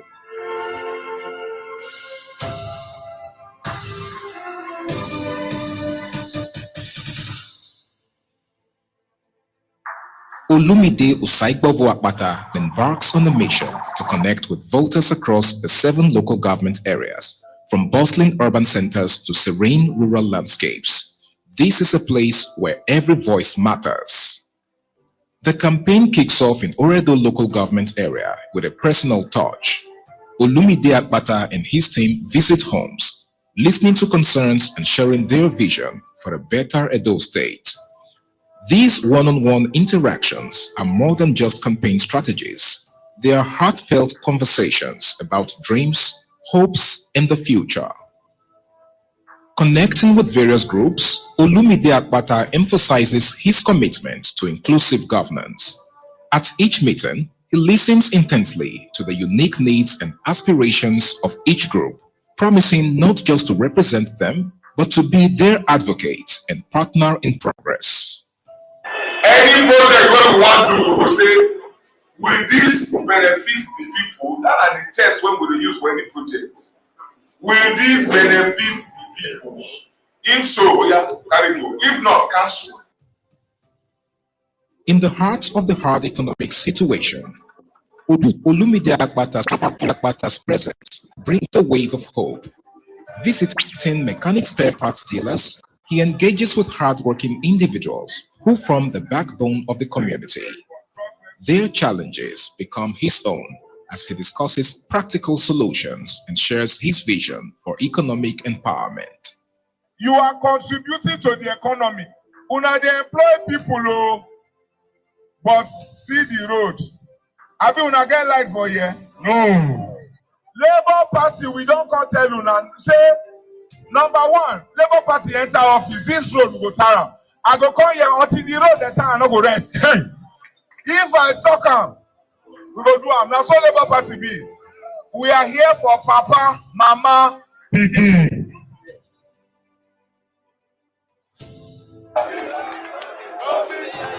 On June 15th, the air is electric as Edo State stands still for the official flag-off of the governorship election of Olumide Osaigbovo Akpata by His Excellency Peter Obi.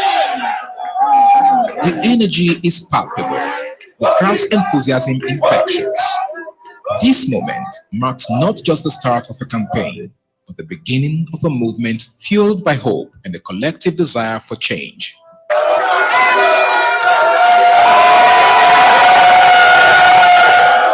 The suffering of Nigerian people to stop. When they don't, everybody is part of a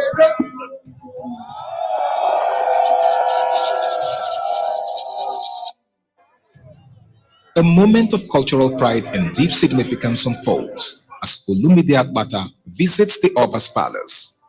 The Oba of Benin, with grace and authority, clears the air by calling Akpata the true son of the soil. Is an industrial son of the soil. In Benin, we say no. True indigenous son of the soil. We all know that. I know I supported you is when you were president NBA.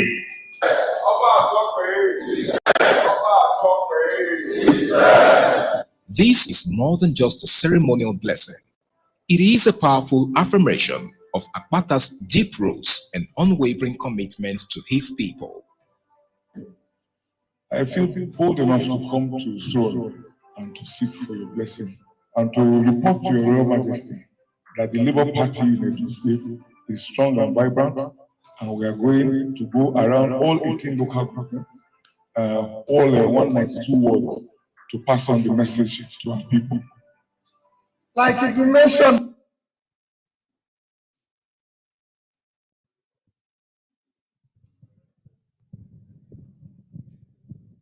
Okay. Together for Olumide Akpata. Please, can we put the house lights on, please? Let's put on the house lights. Because of time, we probably will just leave it here. Please bear with us. What they decided was because of time, they played only the 5-minute version of the much longer documentary. So those who would like to see the longer version, we can send to you before you leave the hall. We can make sure you get the longer version because it shows you really what Edo is looking like at the moment. I really wanted you to see the long version, but I understand totally that we have to manage time. So we will give out the longer version electronically to those who so require. Thank you. Yeah. Thank you so much for coming. Lante, you can see that video was really, really very touching.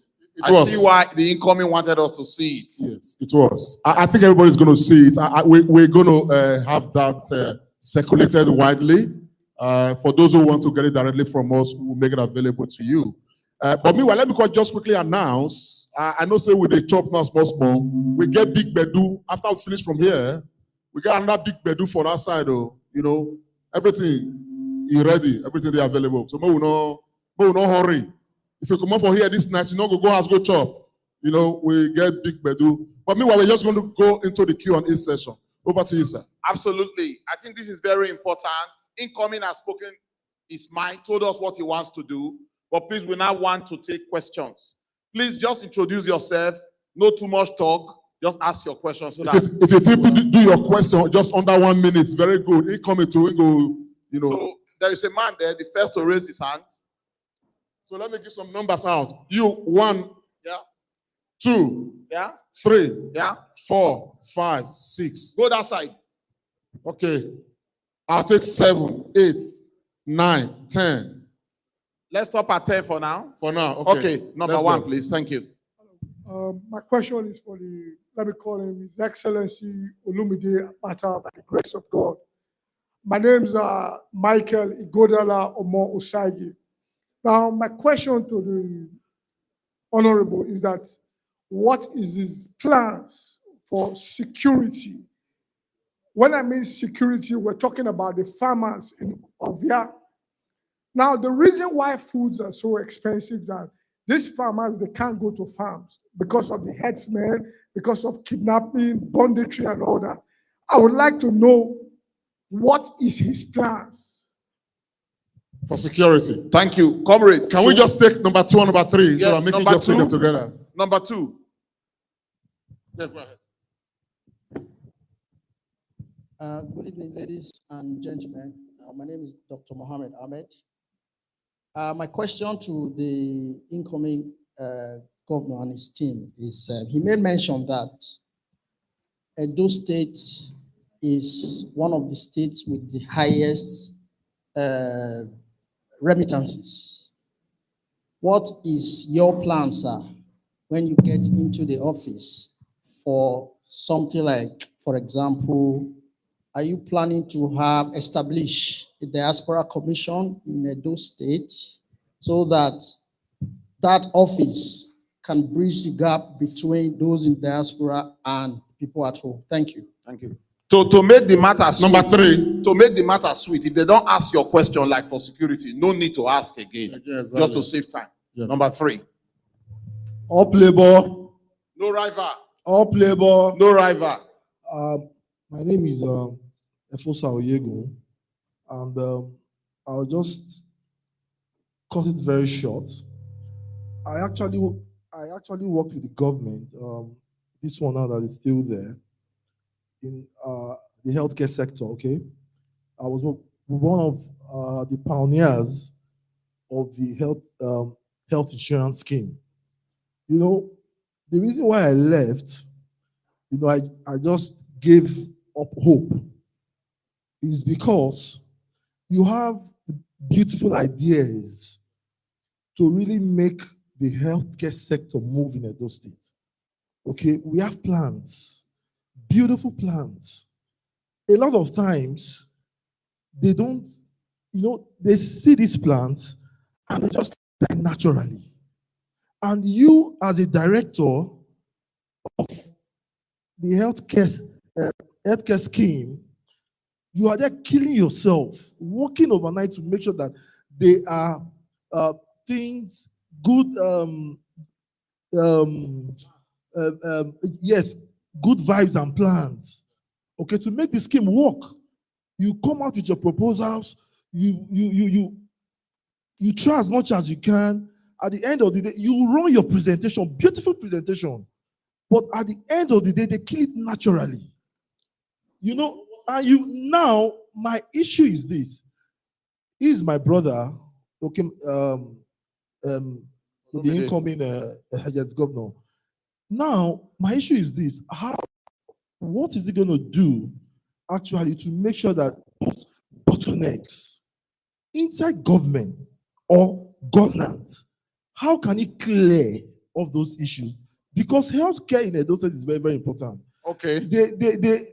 They show it up front, but internally, they are just, I'm sorry to say, they are just eating the money. They write out beautiful things out based on the budget, but they don't use this money for these things. So the issue is, or rather, the plan, I feel, or what is it going to do as a government differently to make sure that all those bottlenecks are cleared off, and make sure that the plans or the beautiful ideas that a lot of persons have to make sure healthcare moves in Edo State work. Ma'am, Olumide, you go keep plan or you don't go keep plan, period. Yeah. Number 4. Please, let's make it short so that I can respond. Thank you. The last one, then Komi will respond. Good evening, everybody. My name is Victor Minosa. Mine is not just a question, it's just a form of, advice and to know where we are going to. Because everybody know how election is in Nigeria. Because before talking about development, we have to talk about how we're going to win the election. Because we know that, there's no election. Even what just happened in 2023, everybody know what happened. So, and these two parties, both PDP and APC, they are already planning. They are planning how they are going to hijack INEC and the security people. And how they are going to outsmart each other. Sorry, sir, I have to interject. We don't really get time. Could you just round off your points? What I'm saying, what are you? I'm not saying you should say it here. We should plan. You should have a sort of committee to protect our votes. Protect our votes. God bless you, sir. All right, he coming. Quick, oh. I not get the name of the first guy when I asked question, but he said, what's the plan for security? Yes, you are right. You know, so when I talk about government working with the farmers, the first thing I talk, we say we need to provide security, right? So I don't believe in excuses. Just say, because of a headsman, farmer not go fit farm. Let us look at security generally, not just in the agricultural sector. But I don't believe in. Bros, what are they going on?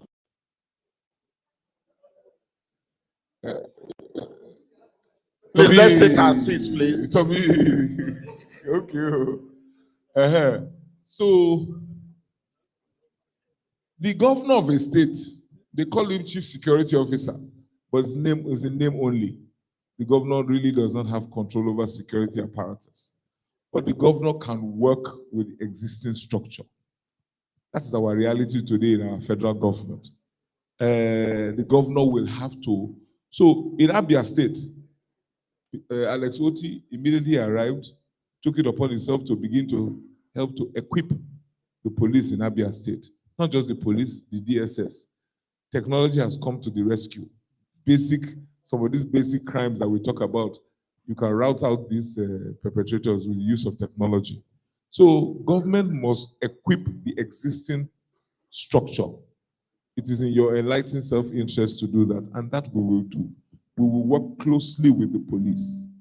I'm not satisfied with the extent to which the current government has done this. I think a whole lot more needs to be done. But having said that, there are some other things that you can do. When you actually build or work on infrastructure, you are fighting crime. Will Obiano put street lights in Oka The results are clear. It brought crime down a huge percentage. Who wants that to the thief when fluorescent they shine on top of your eye? You know, so you get rid of those who are just miscreants because they're just accidental criminals. They're criminals because there's an environment that enables it. If you tar road when they lead to my village, the man who is driving, if he has to stop, almost grind to a halt to navigate potholes, he's a sitting target. And he can be picked up by anybody. Now he go be kidnapper now. But if na express road, who born you to go stand for in front when it is speed on top the road when they don't tap? So there are things you can do. So what are we going to do about security? We are going to fight to ensure that those who are assigned to Edo State, the police are equipped, that they have modern tools of crime fighting. We are also going to ensure that we have infrastructure in place to make it almost impossible for the perpetrators to carry out their nefarious activities. We are going to ensure that our justice system works and that it is prompt in identifying and prosecuting, and where required, punishing those who perpetrate crime. At least you can be sure of one thing. That one at my own territory, Deputy Governor and myself, if we will make our justice system work so that it serves as a deterrence. So I hope I've been able to answer your question. Dr. Mohammed Ahmed, what's the plan for the diaspora? Why that not be that one make me come? I traveled all this way to come and see. If I not get a plan for you, I'm not going to come now. It's a no-brainer. The resource that we have outside our shores, huge, enormous. Our people are talented. Our people are intervening in various spheres of human endeavor. And they are willing to come home. So government just has to facilitate that process. I always hear of this diaspora commission. Anytime I go on the internet, go on any of these shows online, I'm confronted with the same question. I have said it before. If indeed, like I have heard, there is a law that has been passed setting up a diaspora commission, you can be sure that I will operationalize the commission because I need to work with our people in the diaspora. And if the law has not been promulgated or passed into, has not been, if the bill has not been passed into law, I will ensure that we work hard with our House of Assembly to get that diaspora commission up and running. Why? Because, I mean, government's resources are not infinite. So it's a two-way conversation. Those in the diaspora want to help. They want to work with us. That primary school, when I go do for that village, it could easily have been a diaspora and doing it. And it adds up. They want to help. So we must give them a platform. They want to be sure that if they send money, I am going to be doing direct intervention. Don't bring money. We will just give you the opportunity. Come in, do what you need to do. If it's school, we say, see the design, do it like this so that there's a template across the state. We don't want to collect money from anybody. Just go in there and do it yourself. On the flip side, the diasporans want to know that their investments at home are secure. They want to know that they can acquire land, with ease. They want to see that there is ease of doing business and that our state government will take special recognition of their efforts to invest in the state. We are looking for investors.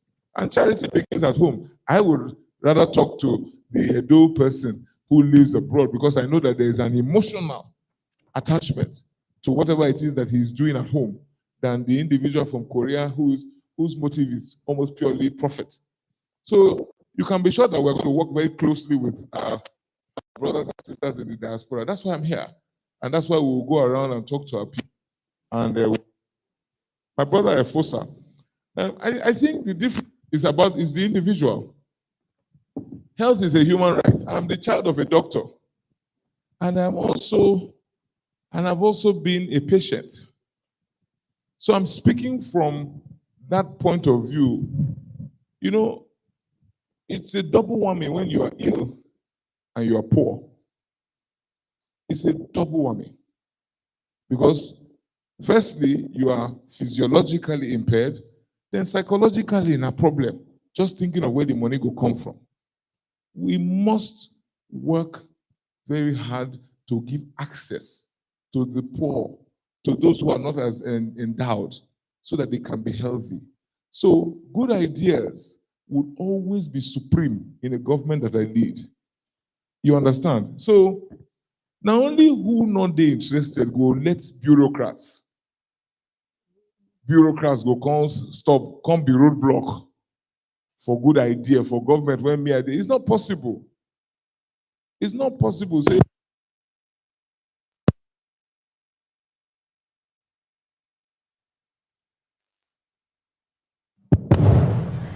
you will now have a situation where, oh, there was a good idea. Oh, there was this proposal. One person don't keep up for under the last. It's not possible. You know, if you are not, if you are, we will be hands-on. We will be hands-on. If you are not hands-on, now there, or if you are complicit, if you two are profit you define. I'm not going into government to go and make money. Efosa, I am not going into government to go and make money. I'm going into government to bring good governance to the people, good health care. And you know that those are, if healthcare is working, you know, immediately the feedback, you will get it. Once the people are getting good health care, why on earth would I not? The other day, the governor was sacked his commissioner of health because one hospital where they not build. Oh, wow. Before the matter reached like that, bros, where you can't do? You know, it's for me, I guess the difference is the individuals that will be involved, because we will not allow good ideas to die on the desk of some bureaucrat. No. Victor Igbinosa, talking about yes, I agree with you. Elections, 2023, one of the things that we are confronting now is just even convincing the people to come out to vote, because they are disillusioned by their experiences of the past. 2023 was a hard and bitter pill for them to swallow. But they say if they catch you mugu once, it's not too bad like that. But now when they catch you mugu second time, even this guy singing Premier Gao and Doziem Gao, that be the issue. In Benin, we say, Ugbena mie umodia. The stone you see from far ought not to blind your eye. We saw 2023, we have learned our lessons. They tried to do it in Abia. It didn't work. Men mount, as we say in local palace. Alex Oti emerged as governor. If it happened for Abia, why we not be doing for Benin?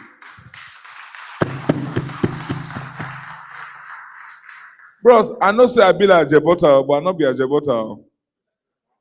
No, we mean business.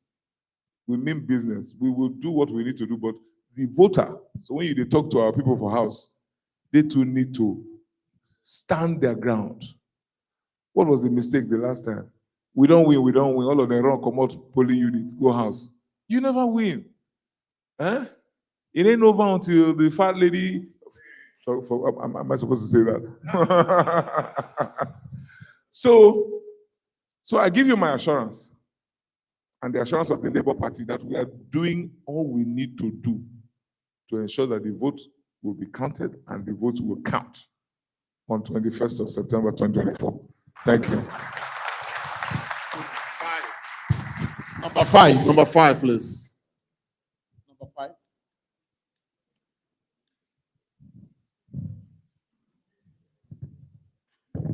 Good evening, everyone. My name is Esosa Ogemoyi.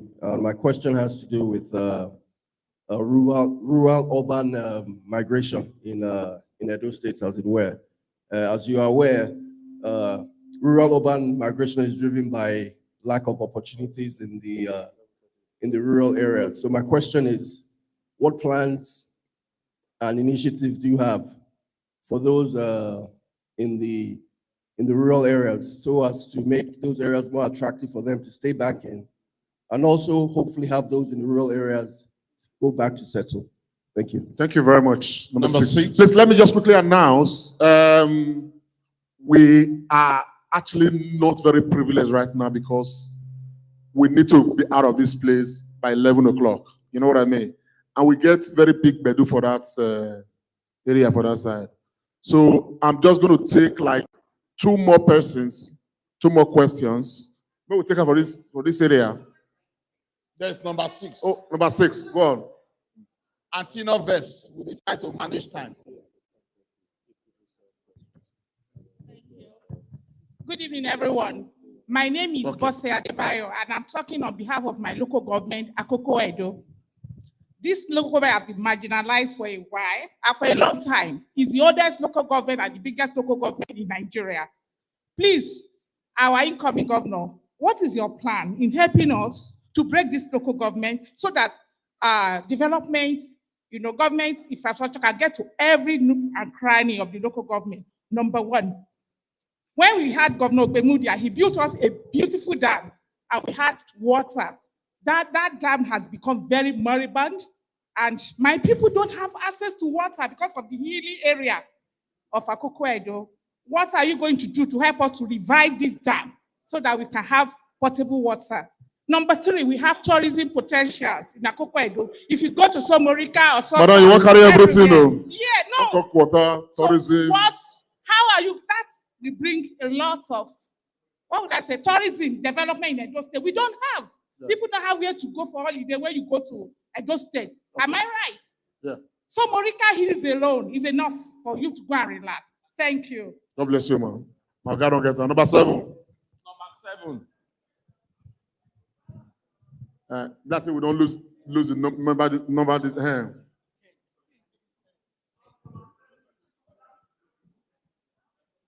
Okay, you are the one that wrote it. Once you finish for here, maybe okay, my name is Shedrack. Your name is what, sir? Shedrack. I'm from Akoko Edo. I'm from Ate precisely.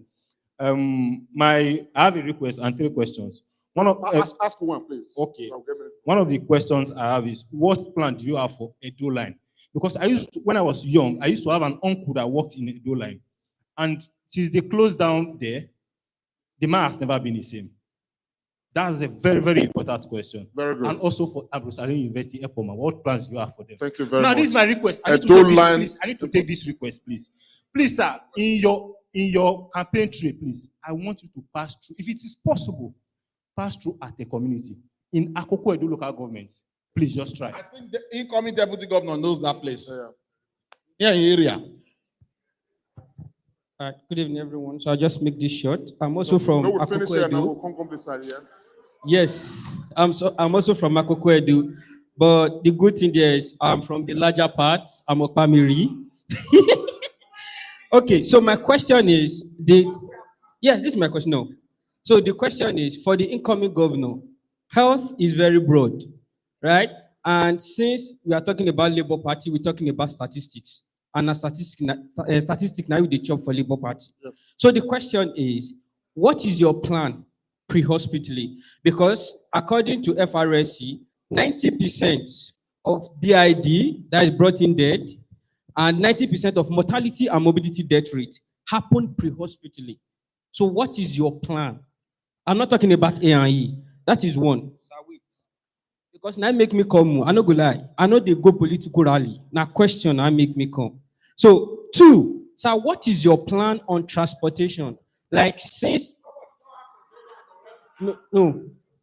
Okay. I don't line is boss. There's transportation is huge. Could you just round up, please? Question 3. So what is your plan on I have it here, please. What is your plan on the IGR of Edo State? Thank you very much, sir. That's enough. Sir, and when it comes to agriculture... Bro, it's not going to take another one from you, sir. That's it. Let me have the mic, sir, please. Don't seize it. China. Who's your guy? Please, I just want a quick announcement before my excellency will come. I just want to... This is coming as a huge surprise. It's not part of this arrangement, but we welcome such surprise. Labour Party UK just informed me that they are donating £1,000 to this campaign. Please, let's clap for them. Labour Party UK, £1,000 donation. Please, this kind of surprise, they're very good. If you do more, just whisper to my ears and we will announce them. Over to you, sir. Yes, let's take these ones. Then we just take. Oh, you want shake? Okay. Oh, the money they here. How you there? Quick. When I have so this morning a very important matter. Make una no vex. I know say the money not big as it's supposed to be. Now the start be that. Just to quickly, I've introduced myself before. Chairman Labour Party UK, Prince Osaigbovo. Here is my honorable lady. I would like her to introduce herself so she can talk to you as well. Chinwe Chikwendu, Vice Chair. Vice Chair. And I would like my brother here to also introduce himself. He's our treasurer. Eric Udu, the treasurer. And this is one of our executive members. I would like him to introduce himself as well. So we have the chairman, the vice chairman. My honorable secretary is just here now. Come over here, sir. Please introduce yourself. My name is Kasimir Berak, but friendly. I'm actually from Kaduna State. So it shows how we mean business for the Labour Party. He's from Kaduna. So we are well represented. My sister here is from the east, he's from the north. I'm from Edo. You know what Pada is, that's south. And three of us are from Edo, so we actually sort of dominate the executive of Labour Party in the UK. And in Nigeria as well, I don't need to tell you, you know how Edo dominates, supporting Peter Obi.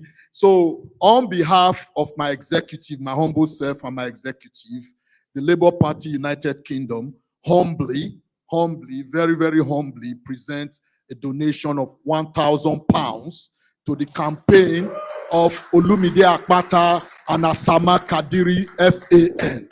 God bless you. God bless you. God bless you. Photo up, and then we are done. God bless. Thank you very much. What the money? Actually, we do transfer these days. We don't write check. Okay. Thank you very much. Please, just a quick one, please. Exit the stage now. Please. Exit the stage now. We do the other things for dinner time. Please, just in the spirit of this kind of announcement, what we not plan for, the president worldwide of Asako Club 81 just also whisper to my ear, say, he go add 500, join this £1,000. Please, Mr. President. Just 30 minutes.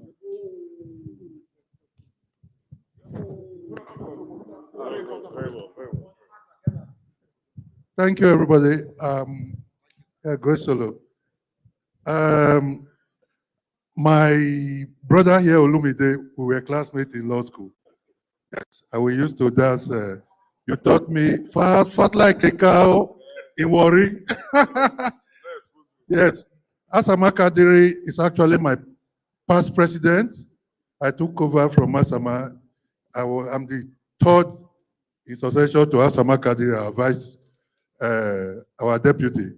So on behalf of, this is my treasurer, and this is our image maker, and Solo, our leader.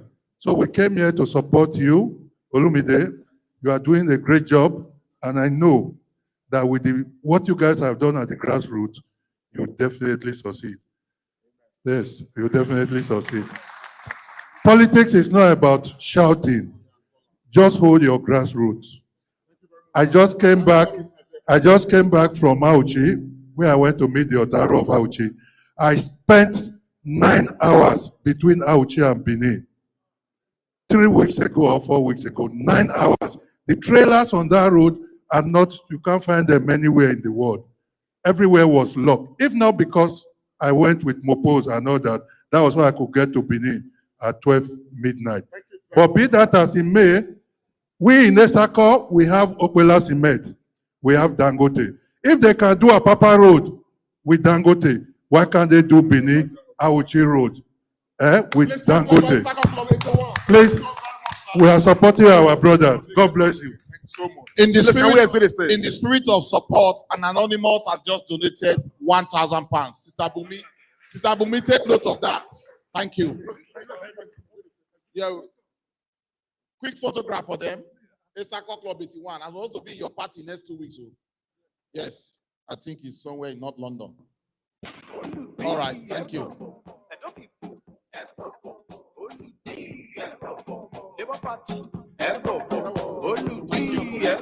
All right, thank you. So, incoming. Let me just add before I come, start this. Please, any others donation we want to donate, we welcome all of them. I bet just signal us for that place. You understand? So maybe we don't forget why we did here. 1,000 pounds to come. Another 500 day from Peter Obi Support Network. Okay, just come.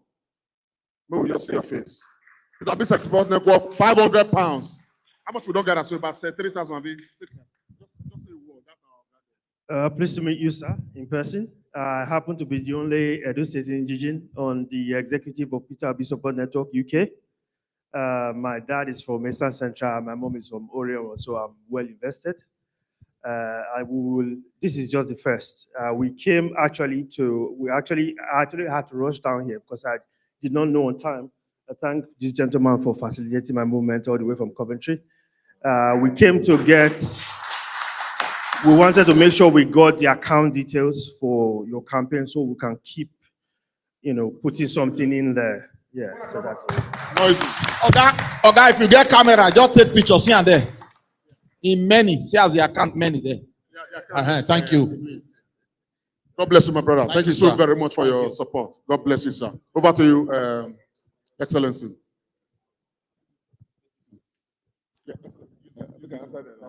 Are we good? Okay, thank you.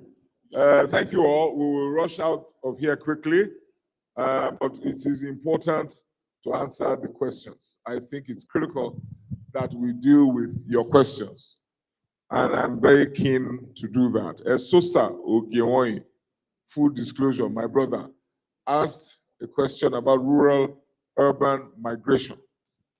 Now, I think the concomitant effect of all the things that we plan to do in Edo State as a government will serve to stem this rural-urban migration that you speak to. So if we have farm settlements in all of the 18 local governments, and remember we said we will do two things. We'll either move the produce that we buy from the farmers into storage and then begin to on-sell to the people. That will need some kind of organization. Our plan is to do it in partnership with the private sector. So there will be storage, accountant go there, store manager go there, security go there. All sorts of jobs will be created just by that enterprise. This is part A. Part B, we are talking about processing, agro-allied value-adding processing. So if you buy the stuff from the farmers, and then you set up your processing factories around these farm settlements, again, more jobs will be created. Let us not forget the farms themselves, where hundreds of young people will be employed. I think that most of the people, many of them, the young people who rush to Benin City or to Auchi or to Ekoma in search of sometimes very elusive golden fleece or greener pastures, will stay back and work in a well-run farm settlement or a well-run agro-allied business or in a well-run storage facility in their home area. I verily believe that we will be able to stem rural-urban migration. Remember, we mentioned Orion, that has, I believe that is your local government area, Esosa, that has the largest gas deposits. If indeed we are able to set up power plants across Edo State that will be fired by gas that we get from Orion and our other gas locations, definitely, if Orion is having all of that activity, definitely it will serve to stem the rural-urban drift. So I think that's important. Bose Adebayo asked the question from Akoko Edo. It will be like saying, people might accuse me of planting you in the crowd to ask this question. Because everything you asked, I had already spoken to in the course of my address. But you know, I don't know, we've never met before. So let's tell everybody now that we've never met before. Not be me put myself for inside the crowd. Now, see, they pain them because indeed, Akoko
Recreation Club in Ekpoma. They have some members there who are lecturers at AAU. And from time to time, they put money together to give to these lecturers because some have not been paid for 24 months.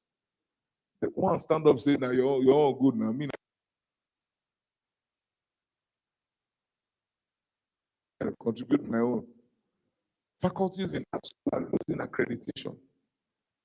Infrastructure decaying. Our iconic university, I went to university in the late 80s and early 90s.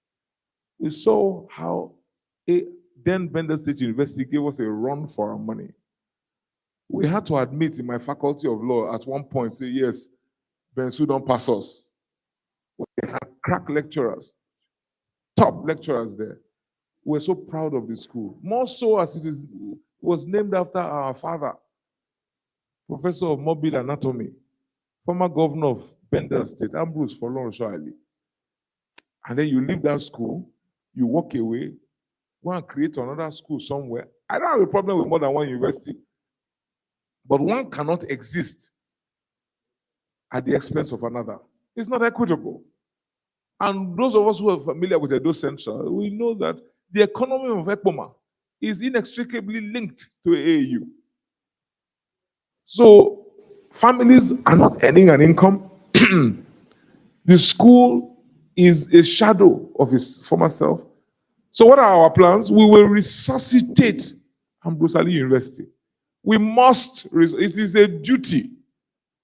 We must resuscitate that school, bring it back to its glory days, because the matter concerns Papa, Mama, Pikin. There are fathers there. There are mothers there. There are plenty of children there.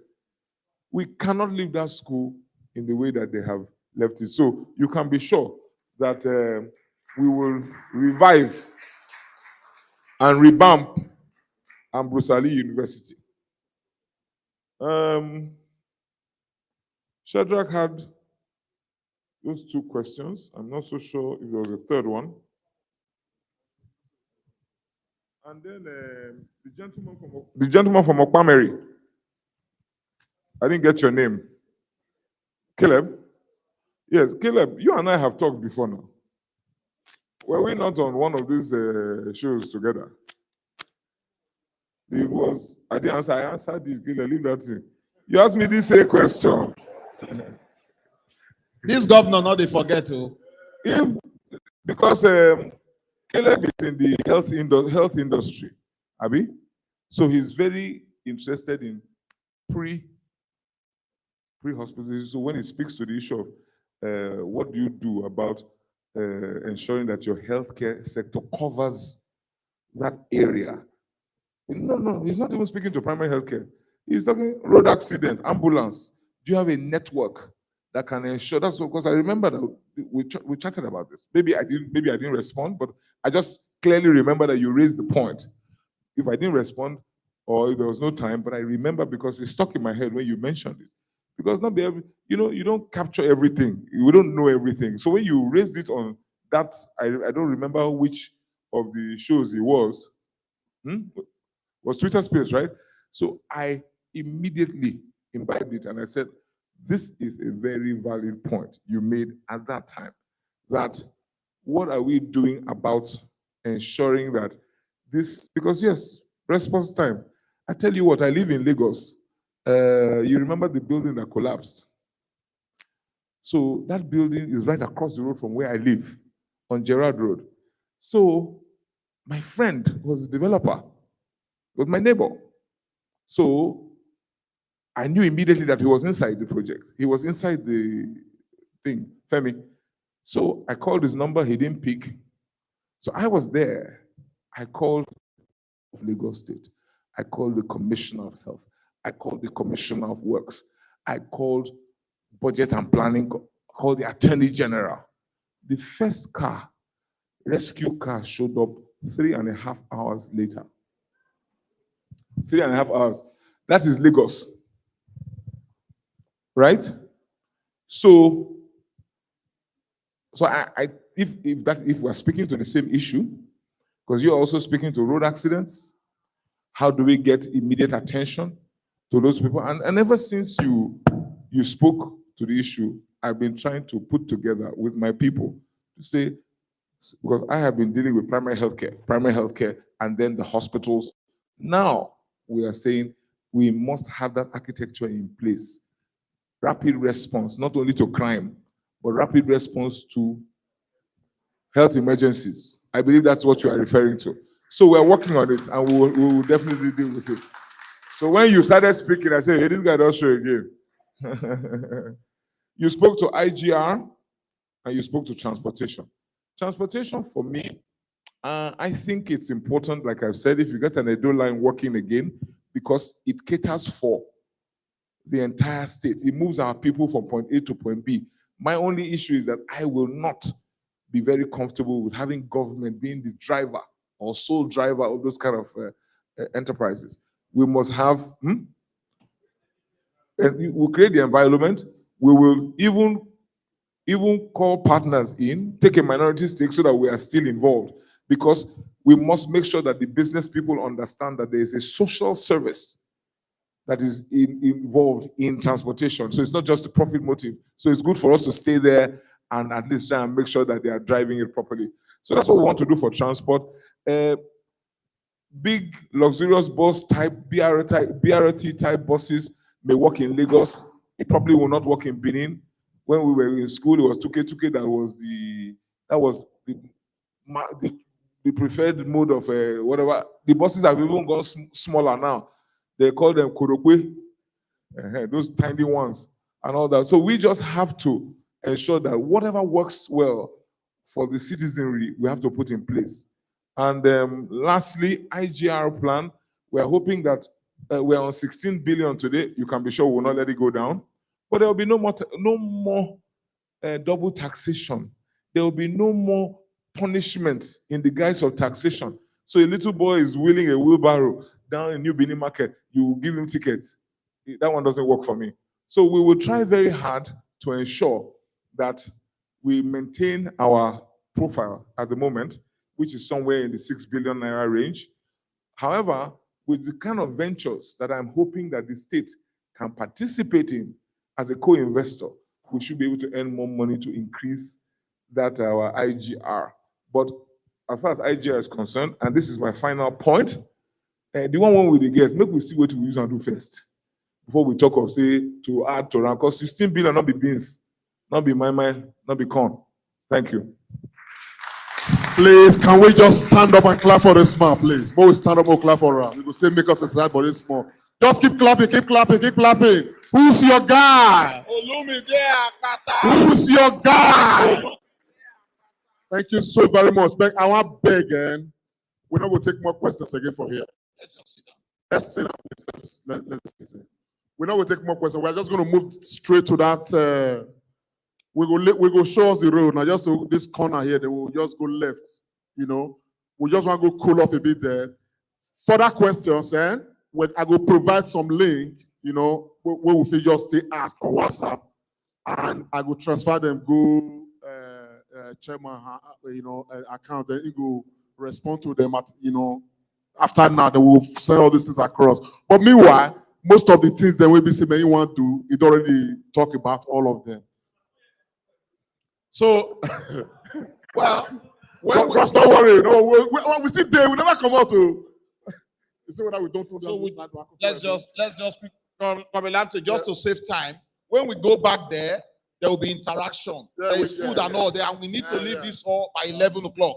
So on that note, I'm going to call on Sylvester Oshokwekai, Deputy Director General Olumide Campaign Organization, to give a quick vote of thanks. 1 minute. Very quick one. Very quick one. Labour Party. Good evening, gentlemen and ladies.